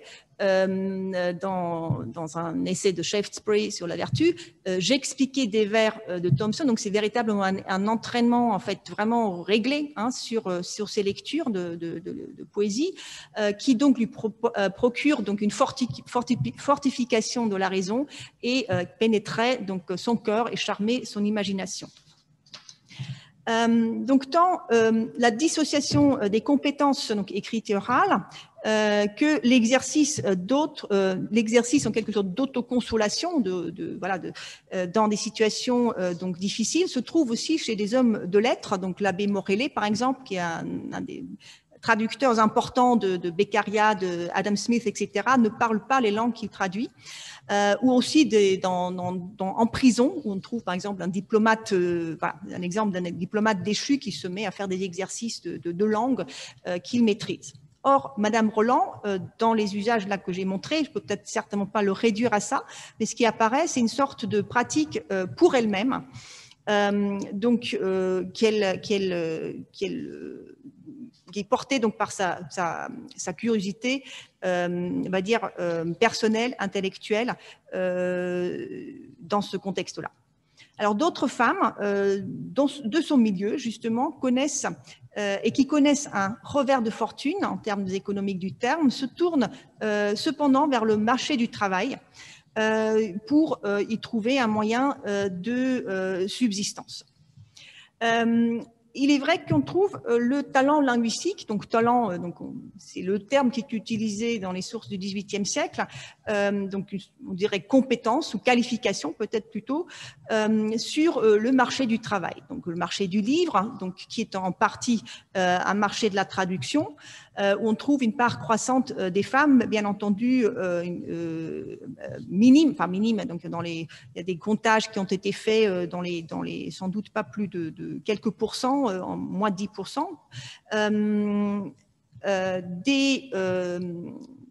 un contexte de travail donc ce qu'on peut appeler au service du roi, qui peut être associé à des titres comme les secrétaires interprètes par exemple, qui évidemment donc du coup un domaine exclusivement et sans exception masculin, sauf si le recours du roi, la sollicitation du roi est très informelle. Et dans le cadre de la maison, donc le service domestique en particulier, où on trouve une part importante des femmes, mais minorée sans doute, donc je vais essayer de le montrer, par cette exigence de la compétence linguistique, et enfin le marché pédagogique, tout ce qui concerne donc l'enseignement public, donc qui est un domaine très fortement masculin, avec bien entendu quelques exceptions. Donc j'ai dépouillé donc un corpus de petites annonces de la presse d'annonces du XVIIIe siècle, et dans lequel on trouve donc dans les maîtres et maîtresses de langue donc un très fort déséquilibre. Donc il y a 5 femmes sur les 174 donc maîtres de langue qu'on trouve. Donc très rapidement pour le service domestique, donc je ne vais pas dépasser trop. Auquel je me suis intéressée plus particulièrement, et je vais limiter en fait le propos à ce domaine-là. c'est que on peut y trouver un accès, on va dire, assez efficace en termes de sources, par un dépouillement donc de la presse d'annonces, où on trouve aussi des annonces d'emploi depuis le milieu du XVIIIe siècle, un peu partout dans la presse européenne. Et pour Paris, donc c'est un journal particulièrement fourni. Et dans les annonces d'emploi, qui sont, vous voyez, un nombre très important, on trouve à peu près 30% de femmes, ce qui veut dire aussi que le recours même au support imprimé minore déjà un petit peu la part des femmes, parce que dans d'autres sources, les domestiques à la fin du XVIIIe siècle, dans la deuxième moitié du XVIIIe siècle, sont déjà davantage féminins. Or, si on ajoute donc le critère de la compétence linguistique, que j'ai défini ici comme la maîtrise ou l'indication de la connaissance de plus d'une langue autre que le français, la part est encore diminuée donc à environ 20% de femmes. Alors, les tâches sont variées, donc plutôt manuelles ou plutôt écrites, mais aussi sociales et affectives, c'est-à-dire tout ce qui est l'accompagnement, donc cette omniprésence des domestiques dans les maisons du XVIIIe siècle, donc un accompagnement de matin au soir, y compris en voyage. Alors, si on regarde donc ces exemples d'annonces, il y a une valorisation, on va dire, je force un peu le trait ici, mais pour mieux le montrer, une valorisation un peu contrasté en fait des compétences linguistiques et auxquelles ces compétences sont associées. Donc là, c'est un exemple d'un homme qui propose ses services. Donc lui, il demande un place de gouverneur, secrétaire, bibliothécaire. Donc c'est un homme de lettres, si vous voulez, et qui sait plusieurs langues, etc. Si on regarde le troisième exemple, le deuxième, donc c'est une femme de compagnie, femme de charge, etc. Entre autres, éducation, mais elle travaille aussi en linge, etc. Ça, c'est un peu le cas de figure parmi les plus courants. J'ai ajouté un troisième exemple pour mettre l'accent sur un aspect qui est donc la compétence orale, qui dans ce marché qui est quand même un marché, donc le marché parisien, qui permet aussi vraiment la distinction, qui traduit aussi la recherche de distinction dans l'éducation en fait des élites. C'est que apprendre non seulement une langue pour s'en servir, mais aussi dans sa meilleure variante, dans sa meilleure donc prononciation. Donc c'est un topos qui n'est pas majoritaire, mais que l'on retrouve. Et là, en fait, lorsque les femmes proposent aussi d'enseigner ou d'accompagner, donc elles mettent en valeur la compétence orale. Moi, même si elle sait lire et écrire, la compétence orale, sachant que le bon accent est lié à l'écrit. Voilà pour les différences. Donc, à nouveau une distinction, donc une différenciation entre compétences écrites et orales, et l'oral étant davantage associé aux femmes. En ce qui concerne les langues, est-ce que j'ai encore le temps? Oui, de 3 minutes. Donc, en ce qui concerne les langues, je ne sais pas si c'est très lisible comme graphique, c'est que ce qu'on peut voir, pour le résumer très rapidement, la variété des langues qu'indiquent connaître les hommes dans ce corpus d'annonces est plus importante que chez les femmes. Bien entendu, ce qui est totalement absent, c'est le latin ou une autre langue classique, donc le grec apparaît parfois. Donc ça, c'est le premier élément. Ce qu'on ne voit pas dans le graphique, c'est que le nombre de langues par personne est généralement beaucoup moins important chez les femmes. Généralement, c'est une langue autre que leur langue naturelle, alors que les hommes peuvent indiquer 2, 3, 4 langues facilement. Et en termes de répartition, on est dans quelque chose d'assez semblable. Donc, il y a pour le marché parisien, donc il y a les 3 langues, outre le français bien entendu, les 3 langues donc majoritaires, donc sont l'italien, l'anglais et l'allemand. Et on voit que pour les femmes, c'est davantage donc l'anglais à la fin du XVIIIe siècle qui devient la langue non française, donc la plus importante. Bon, je peux en dire éventuellement quelque chose et on voit d'autres choses dedans. Voilà. Cette configuration est donc encore accentuée donc par le marché, donc l'entrepreneuriat pédagogique que je ne vais pas développer, où on trouve donc effectivement très peu de femmes qui ont pignon sur rue, mais parmi les personnes qui offrent donc l'enseignement sous forme anonyme, leur part est à nouveau plus importante. Donc l'image, pour résumer, qui ressort de cet aperçu très partiel, n'est finalement pas tout à fait homogène.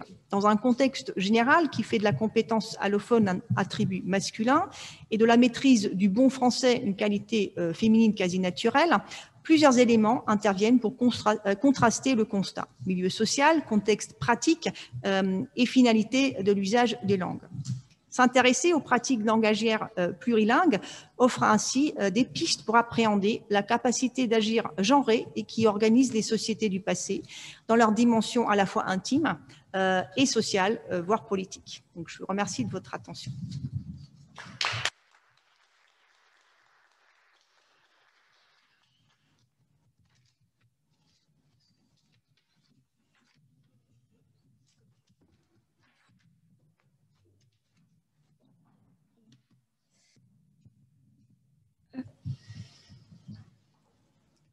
Arrêtez. Ah, d'accord.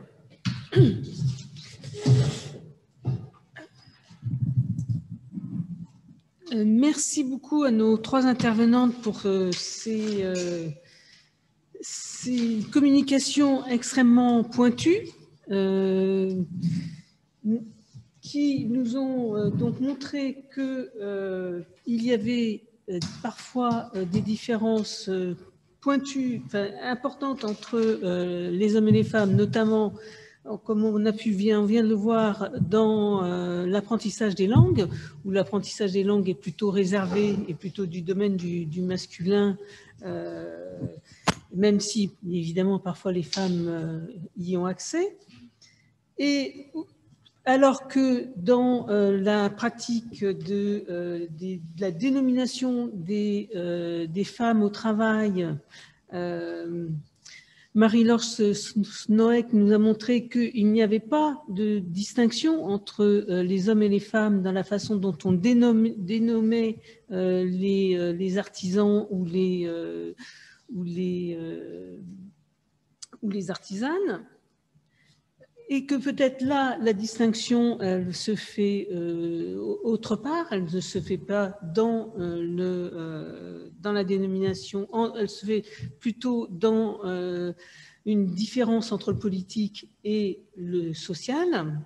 La différence de genre est beaucoup plus accentuée dans le politique qu'elle ne le serait dans le social, dans l'Athènes classique. Et c'est ça qui est aussi intéressant, comme on peut le voir, c'est que finalement, il y a 2 mondes dans le monde de la Grèce ancienne. Il y a un monde politique, un monde de l'élite, un monde des philosophes qui serait du côté entièrement du masculin, enfin quasiment que du masculin, et un monde souterrain, un monde social où les choses sont peut-être beaucoup mieux partagées qu'on ne le pense. Julie nous a montré que quand on cherchait les femmes, eh ben on les trouvait, qu'elles étaient là, qu'il suffisait de faire attention aux archives et qu'elles se cachent. Elles se cachent pour nous par des noms masculins ou par des pronoms masculins, mais que quand on avait des codes, quand on arrivait à décoder en tout cas le langage picard, on les trouvait relativement facilement et que ça nous engage justement vraiment là à les chercher. Je vais peut-être passer le... Je vois juste qu'on demandait dans le chat, juste pour la... Enfin, je vais en trouver ce que je l'ai vu, pour la question de la... Moi, je ne vois pas. Dyade, c'est la... En fait, enfin... Voilà, donc on peut peut-être commencer par répondre aux questions qui sont dans le chat, qui ont déjà été posées à nos intervenants, et ensuite on passera à des questions dans la salle si vous en avez. Donc, juste, je vais prendre la parole. C'est juste que je vais écrire la référence, ce que j'avais trouvé pour DIAD, pardon, en anglais. En fait, c'est les chercheurs néerlandais et c'est donc Gender Inclusivity. Mais c'est surtout, il y a une recherche, je voulais la mettre en bibliographie, mais c'est la spécialiste en fait de la question, c'est Hélène Kittel, qui a beaucoup travaillé sur cette question et qui a notamment travaillé sur Whether Men or Women, Gender Inclusivity in the 10 Ordinance in Medieval Douai. Donc en fait, elle travaille sur Douai et du coup, c'est voilà, elle utilise cette question de gender inclusivity. Voilà, mais c'est une forme d'écriture inclusive, sauf que la terminaison seule n'est pas ici dédoublée, mais le mot, en fait, dans son ensemble. C'est l'écriture inclusive avant l'heure. Je ne sais pas s'il y avait d'autres questions dans le chat. Alors, je ne sais pas, est-ce que Patrick ou Julie, vous avez...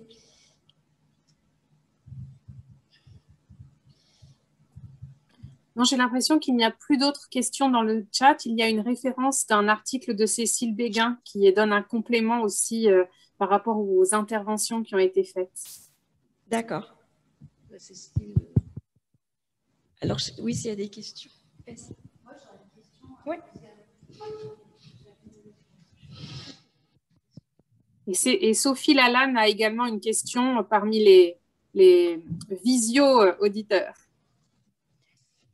Oui, pour Ulrike, en fait, c'était intéressant ce que tu as dit sur Manon Roland. Et moi, en travaillant sur les scientifiques du XVIIIe siècle, en fait, on s'aperçoit très vite que les épouses de scientifiques, qui travaillaient en général avec leur mari, faisaient le travail de traduction. En tout cas, on sait que c'est le cas pour Madame du Châtelet qui a traduit Newton, on sait que c'est le cas pour Madame Lavoisier qui a traduit la phlogistique de Kirwan. Et donc, en fait, ma question, c'est, moi, j'avais le sentiment, mais parce que j'y connais rien, j'avais le sentiment, au contraire, que les femmes étaient très douées pour les langues et que c'était plutôt vers elles, finalement, qu'on allait orienter l'apprentissage des langues et que finalement, les hommes, en tout cas, qui avaient besoin qu'on leur traduise de texte, eh ben, allaient plutôt se reposer sur le travail des femmes plutôt que faire eux-mêmes ce travail de traduction qui apparaissait comme étant une sorte de tâche pas très intéressante.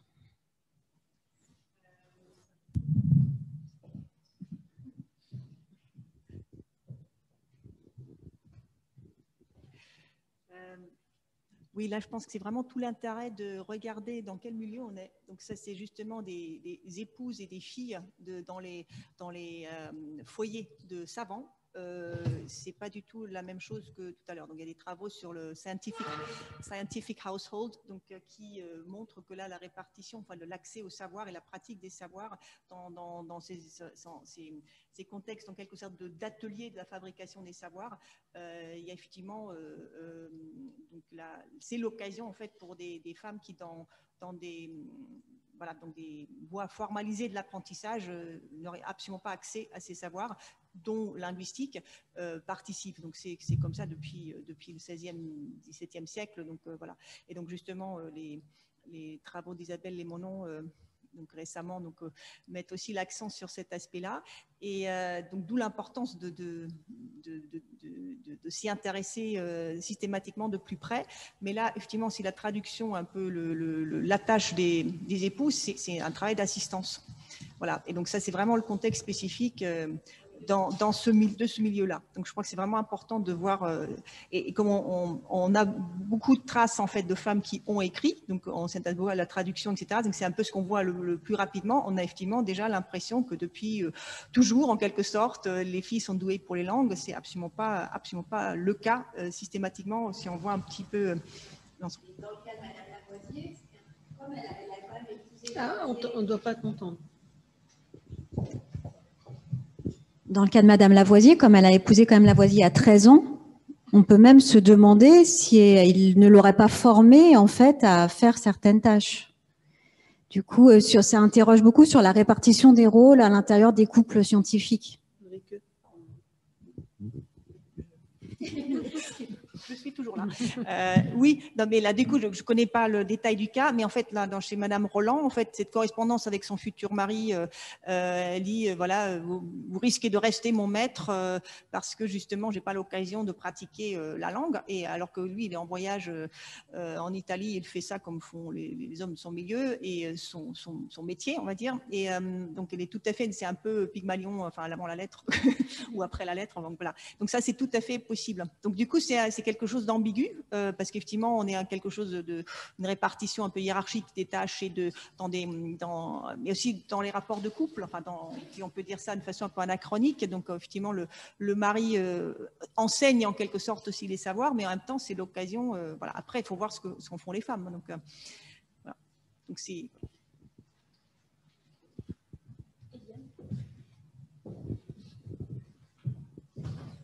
Oui, merci. Sur cette question des traductrices, je ne suis pas du tout spécialiste, mais enfin, je l'ai vu un petit peu passer depuis le XVIe siècle. J'ai aussi l'impression que c'est une des manières dont des femmes qui avaient des savoirs ont pu proposer leurs compétences, notamment au milieu des imprimeurs, parce que ces femmes-là, il n'y avait pas besoin de les payer. Elles étaient suffisamment... voilà, ça ne se faisait pas, donc c'était une manière d'obtenir du travail gratuitement, d'une certaine manière, et pour elles, une manière de rentrer, d'être utile et de montrer ses compétences. Et bien souvent aussi, le nom des traducteurs et des traductrices n'était pas marqué sur les livres pendant très longtemps. Donc, c'était du travail de petites mains qui était très utile, je pense. Enfin, il y a eu justement, c'est là que l'interdisciplinarité est très intéressante, parce que du côté des études littéraires, ça fait des années que des gens font des travaux sur les traductrices, notamment d'Ancien Régime. Alors, je ne les connais pas par cœur, moi je ne suis pas spécialiste de ça, mais en croisant les choses... Moi, j'avais juste deux petites questions pour Julie. D'une part, tu as montré un texte où on parlait des apprentiches, des apprentisses et des apprentisses. Alors, je sais qu'au XVIIe, XVIIIe siècle, le mot c'est apprentice. On le trouve, puisque notamment les collègues qui travaillent sur les femmes et l'imprimerie au XVIIe siècle en ce moment ont retrouvé des textes, notamment des règlements de métier. Et moi, j'étais passionnée en voyant justement dans certains règlements de métier, où dans ces règlements, dans des articles qui font peut-être 20 lignes, 30 lignes, il y a ce que nous, on appelle aujourd'hui des doublets. Je dois dire que, on va voir si on continue à parler des diades, des doublets, qu'est-ce qu'on utilise aujourd'hui, enfin, dans le débat actuel, on parle des doublets, mais c'est la même chose. Oui. Donc, j'ai été absolument stupéfaite de voir que dans certains articles de ces règlements, le doublet est systématique, les apprentisses et les apprentisses, donc IS et I2SES, ça va jusqu'à toutes les 3 lignes, on a ce doublet qui est absolument systématique. Donc, je voulais savoir si ça se dit la même chose, si ça se prononce de la même façon. Alors, la prononciation, je ne peux pas, je sais, mais moi, parfois, c'est apprentiche, alors c'est H, mais là, plus souvent, c'est apprentice, 2SE, oui. Ouais. Effectivement. Et après, là, ça soulève une autre question qui est celle, en fait, du lien, encore une fois, et là, c'est un de mes autres...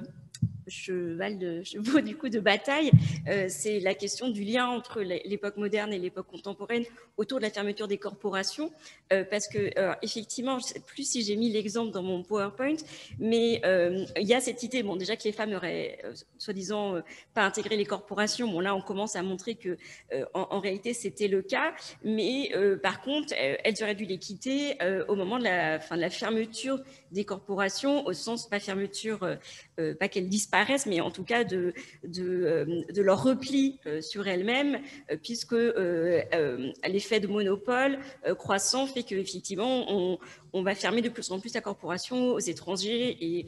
Et en fait, on va commencer par les femmes. C'est-à-dire qu'on va commencer effectivement par interdire, je l'ai vu dans certains statuts, si elles ont un nouveau mari, d'apprendre à leur nouvel époux le métier. Et justement, en travaillant sur cette question de la dyade, je me suis rendu compte pour la cétrie. Donc la cétrie, quand elle arrive à Amiens en 1480, sur les 40 personnes qui fondent le métier, 25% sont des femmes. et sont des maîtresses femmes. Donc en fait, ils viennent de Saint-Quentin. La ville a été punie par Louis XI pour avoir fait de la résistance, on va dire rapidement. Et donc, ils viennent fonder le métier à Amiens. Et donc, et on voit dans les années 1480, dans les contes, plein d'apprentis femmes, d'apprentis garçons, qui, je disais, se placent indistinctement sous la direction d'hommes et de femmes. J'ai même un homme qui se place apprenti sous la direction de sa femme. Donc, tout ça dans les années 1480-90. Déjà, en 1511, il y a une ordonnance qui dit que si deux personnes de la même communauté, donc c'est la communauté de biens, donc du mariage, travaillent au métier de cétrie. Bon, c'est pas logique, hein, parce qu'il y a quand même beaucoup de gens de pauvres, donc il faut que l'un des deux arrête, évidemment, ça doit être les femmes.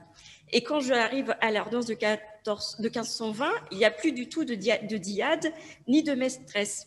Donc je me suis dit, ça, effectivement, elles ont disparu. Sauf que, en fait, en allant dans les inventaires, parce que, évidemment, j'ai arrêté ma thèse en 1520, notamment, eh bien, parce qu'on m'a dit, mais vous êtes médiéviste, vous ne pouvez pas travailler sur le XVIe siècle, ça va poser problème. Bon, et de fait, même si ça m'embêtait et j'aurais peut-être été prête à le transgresser, en réalité, il y a un biais de documentation qui posait problème, puisque, par exemple, notamment pour les contrats de mariage, j'en ai 60 pour le 15e, et en fait, les registres notariés sont conservés systématiquement à partir de 1520, puis c'est aussi le moment de rédaction de nouvelles coutumes. Et en fait, juste pour 1520, 1521, j'ai autant de contrats de mariage que ce que j'avais pour le 15e. Donc bon, je m'étais dit, ok, j'arrête en 1520, qui est la date où sont conservés systématiquement les actes notariés et où sont réécrites les coutumes. Et c'est un autre sujet, mais elles sont réécrites, mises par écrit en prenant le modèle du droit romain, et donc forcément défavorables aux femmes. Mais au moment de la rédaction, je jette quand même un œil dans les inventaires, notamment à la recherche de testaments qui m'éclairaient. Et en fait, je voulais voir l'accès des femmes sur le chef-d'œuvre, justement, voir si le chef-d'œuvre persistait. Et en fait, je tombe sur un extrait, je crois qu'on est en 1550. Et donc, après en fait, l'arrivée de la cétrie, tout le monde, il y a eu beaucoup de demandes, beaucoup d'offres. Et dans les années 1530, ça s'essouffle et donc il y a beaucoup de chômage. Donc, ils vont bloquer l'accès à la maîtrise. Dans les années 1440, ils ne prennent plus de nouveaux maîtres. Et là, je trouvais ça génial, il y a un extrait qui explique qu'une femme vient voir les échevins et leur dit « Mais moi, je dois me marier, mon fiancé, il est maître 7 heures, moi, si je n'ai pas ma maîtrise, il ne m'épouse pas. » Et ils vont faire une exception pour elle, ils vont lui donner la maîtrise. Et on est au milieu du XVIe siècle, on est censé avoir fermé les corporations aux femmes. Donc je pense qu'effectivement, c'est en allant voir dans la diade, en allant voir dans les actes de la pratique et en prêtant attention à ces petits détails qu'on se rend compte que pour moi, ce n'est pas une disparition des femmes des métiers, c'est une désinstitutionnalisation, c'est-à-dire qu'elles vont cesser, elles vont perdre en reconnaissance. Et je pense du coup que cette perte de reconnaissance, elle passe par une perte de la dénomination. Et donc, on va cesser, donc une disparition des métiers, des noms de métiers féminins, mais que ça ne veut pas dire qu'elles ne continuent pas de travailler. Donc, je pense que là, c'est encore un autre aspect et sur lequel j'aimerais travailler, mais si finalement je décide de transgresser et d'aller travailler sur le 16e, c'est de montrer que c'est aussi que la langue est déjà politique, évidemment, et qu'en fait, la disparition des femmes des métiers, elle est évidemment, je lis le message de Véronique qui dit que je suis une moderniste qui s'ignore probablement. Mais effectivement, je pense que la disparition des femmes des métiers, en fait, c'est une disparition de langage. Enfin, qu'elle réside essentiellement dans le fait qu'on cesse de reconnaître. Et comment est-ce qu'on cesse de reconnaître un métier? On cesse de le nommer. Et ça, moi, c'est ça qui m'avait frappé, c'est quand tu avais expliqué dans cette conférence qui remonte maintenant, mais que, par exemple, sur la question du terme d'autrice, pourquoi est-ce qu'on cesse et on ne veut pas nommer les femmes autrices? Parce qu'on ne veut pas leur accorder cette qualité littéraire et ce pouvoir. Et voilà, j'arrête là, sinon je vais être trop longue. Il y a 2 questions en ligne. Peut-être que si tu veux bien, Nathalie, on peut donner la parole à Sophie Lalanne et Clara Kalogerakis. Voilà, est-ce que Sophie, puis prends la parole. Merci. J'aurais 2 questions, une pour Marie-Laure et une pour Julie, mais je vais commencer par celle qui s'adresse à Julie puisqu'elle traite directement de ce qu'on vient d'aborder. c'est à propos de ce terme de diade qui me pose problème, parce que c'est du grec, on entend bien ce que ça veut dire, ça signifie se doubler, hein, qui consiste à redoubler le nom au masculin puis au féminin, c'est bien ça. Oui, c'est ça. Donc, d'une certaine manière, c'est l'inverse ou c'est l'autre, la solution alternative justement à l'écriture inclusive, qui essaie d'intégrer dans une seule forme les deux genres, masculin et féminin. D'accord, on est bien d'accord. Je n'étais pas sûre d'avoir... Oui, c'est ça. C'est vraiment le fait de dire de redoubler le mot au lieu de la terminaison. Donc, c'est l'inverse, en fait, de l'inclusivité, d'une certaine manière. C'est ça, si on veut, oui. D'accord. Oui. Et moi, je trouve que c'est une solution qui permet un peu de pallier à cette question, ou en tout cas de pallier les critiques qui sont de dire que c'est trop compliqué à écrire avec les points et à lire. Redoublons dans ce cas. Enfin, l'argument, c'est que si on redouble, il suffit de laisser tomber le deuxième membre et puis, comme tu disais, en 1920, les femmes disparaissent. Donc, aussi. L'inclusivité, ça vaut la peine. Après, c'est un vaste... On va voir. Ça disparaît brutalement. Et l'autre question, donc, pour Marie-Laure Schroneck, puisque j'étais très intéressée par ton travail, mais on a déjà eu l'occasion d'en discuter, puisque je suis évidemment tes travaux qui m'intéressent de près. Et je pense qu'il y a deux aspects très intéressants dans l'étude que tu as faite. C'est d'une part le fait que les femmes travaillent, ce que tu as très bien démontré et qui est de plus en plus évident. Et d'autre part, quand on est antiquiste, on se pose tout de suite la question du statut. Hein. Je reviendrai sur la question qu'a posée Nathalie tout à l'heure, puisqu'on sait très bien que dans l'Antiquité, le statut prime sur le genre. Hein. Le plus important, c'est de savoir si on est libre ou non libre. Hein. Donc, la question, effectivement, de savoir si ces femmes dont le métier est nommé sont des esclaves ou des femmes libres est primordiale en réalité pour nous. Et je me disais que puisque les femmes dont on connaît précisément le statut sont pour l'une fille de citoyen, je crois, ou épouse de citoyen, et pour l'autre une fille de métèque, on pourrait aussi en déduire que toutes les autres sont esclaves. Ce dont je ne suis pas sûre du tout, mais malgré tout, il y a quand même ce problème qui se pose. Et je me demandais du coup si on disposait de suffisamment de tablettes de défiction dans d'autres cités qu'Athènes, qui pourraient nous permettre de comparer, parce qu'à Athènes, on sait que les statuts sont un peu brouillés. En tout cas, si on en croit le pseudo-Xénophon, on ne fait pas facilement la différence à Athènes entre un esclave, un métèque, un citoyen. Et ça doit être la même chose pour les femmes. Donc, est-ce qu'on a d'autres sources qui nous permettraient éventuellement, dans d'autres lieux, de faire des comparaisons et de connaître peut-être le statut civique des femmes qui travaillent manifestement? Là, pour le coup, sans doute, mais j'avoue que j'ai vraiment travaillé exclusivement sur Athènes, donc je n'ai même pas regardé en fait toutes les autres tablettes de malédiction dans d'autres cités. Hein. Ouais. Alors, il faut peut-être sortir d'Athènes, comme voilà. Là, comme la porte sur Athènes, j'étais vraiment focalisée dessus, mais il y en a en effet tellement d'autres que je pense qu'il serait intéressant de faire une comparaison sur les autres tablettes.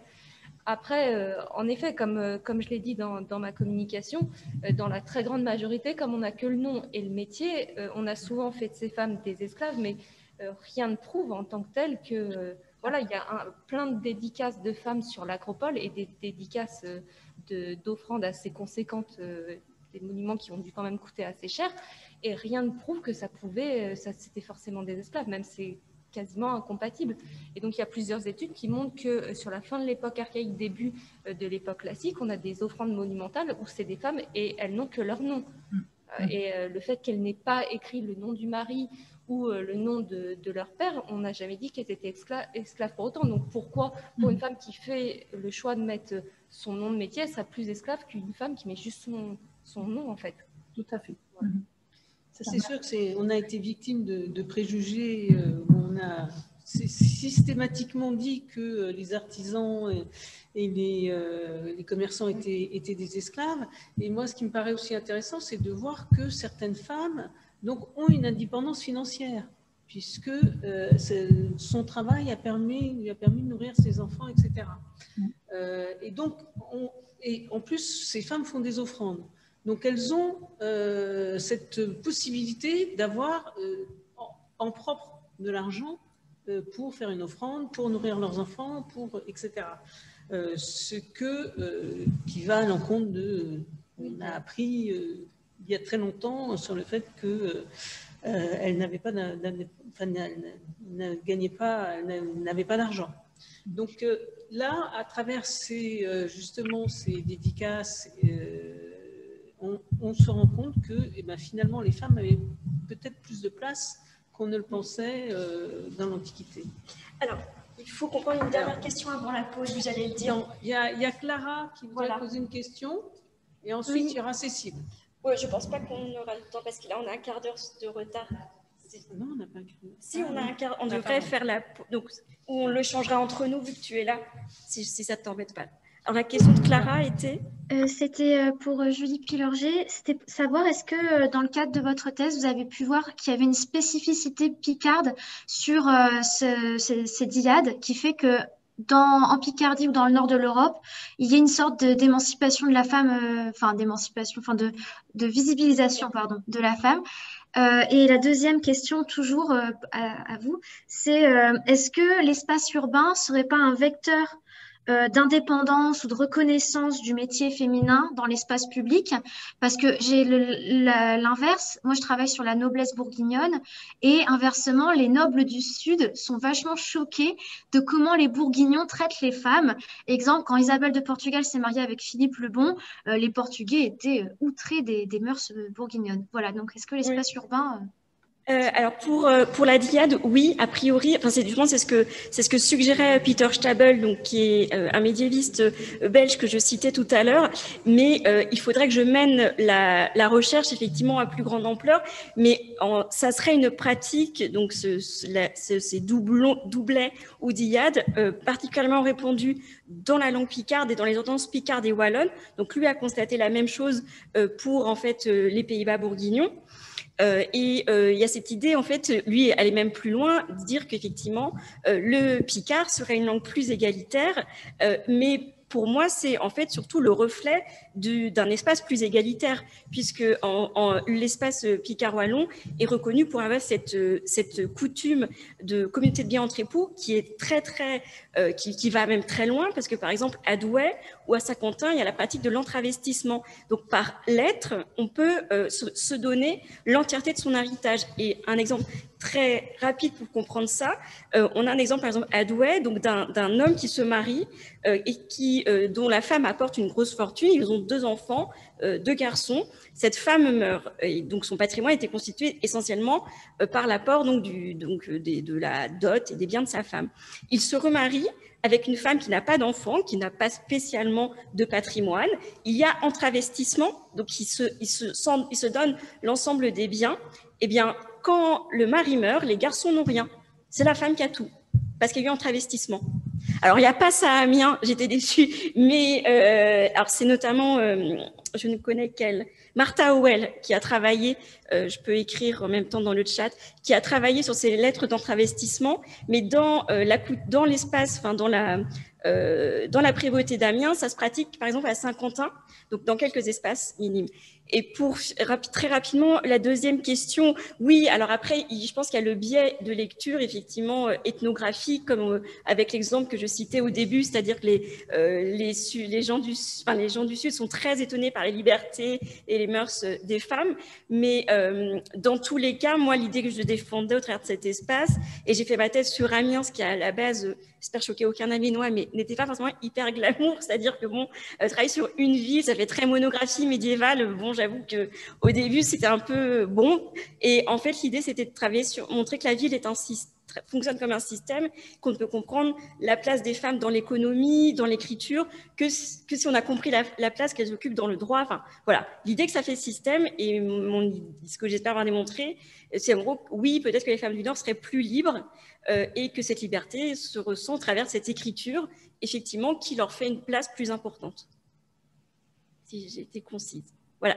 Merci en tout cas. C'est par mail je pense que je vais envoyer un mail. Merci beaucoup. Pas de souci. Merci beaucoup à tout le monde. Et du coup, on fait une petite pause de 15 minutes. On devait reprendre à 16h. On va reprendre à 16h15. Merci beaucoup. Donc, on éteint juste les micros et les caméras, je pense. Oui, c'est ça. Parfait. Voilà. Tout le monde peut éteindre sa caméra, son micro. On reste connecté. On reste connecté. J'arrête l'enregistrement et je le reprendrai tout à l'heure. Parfait. À 16h15. À tout de suite.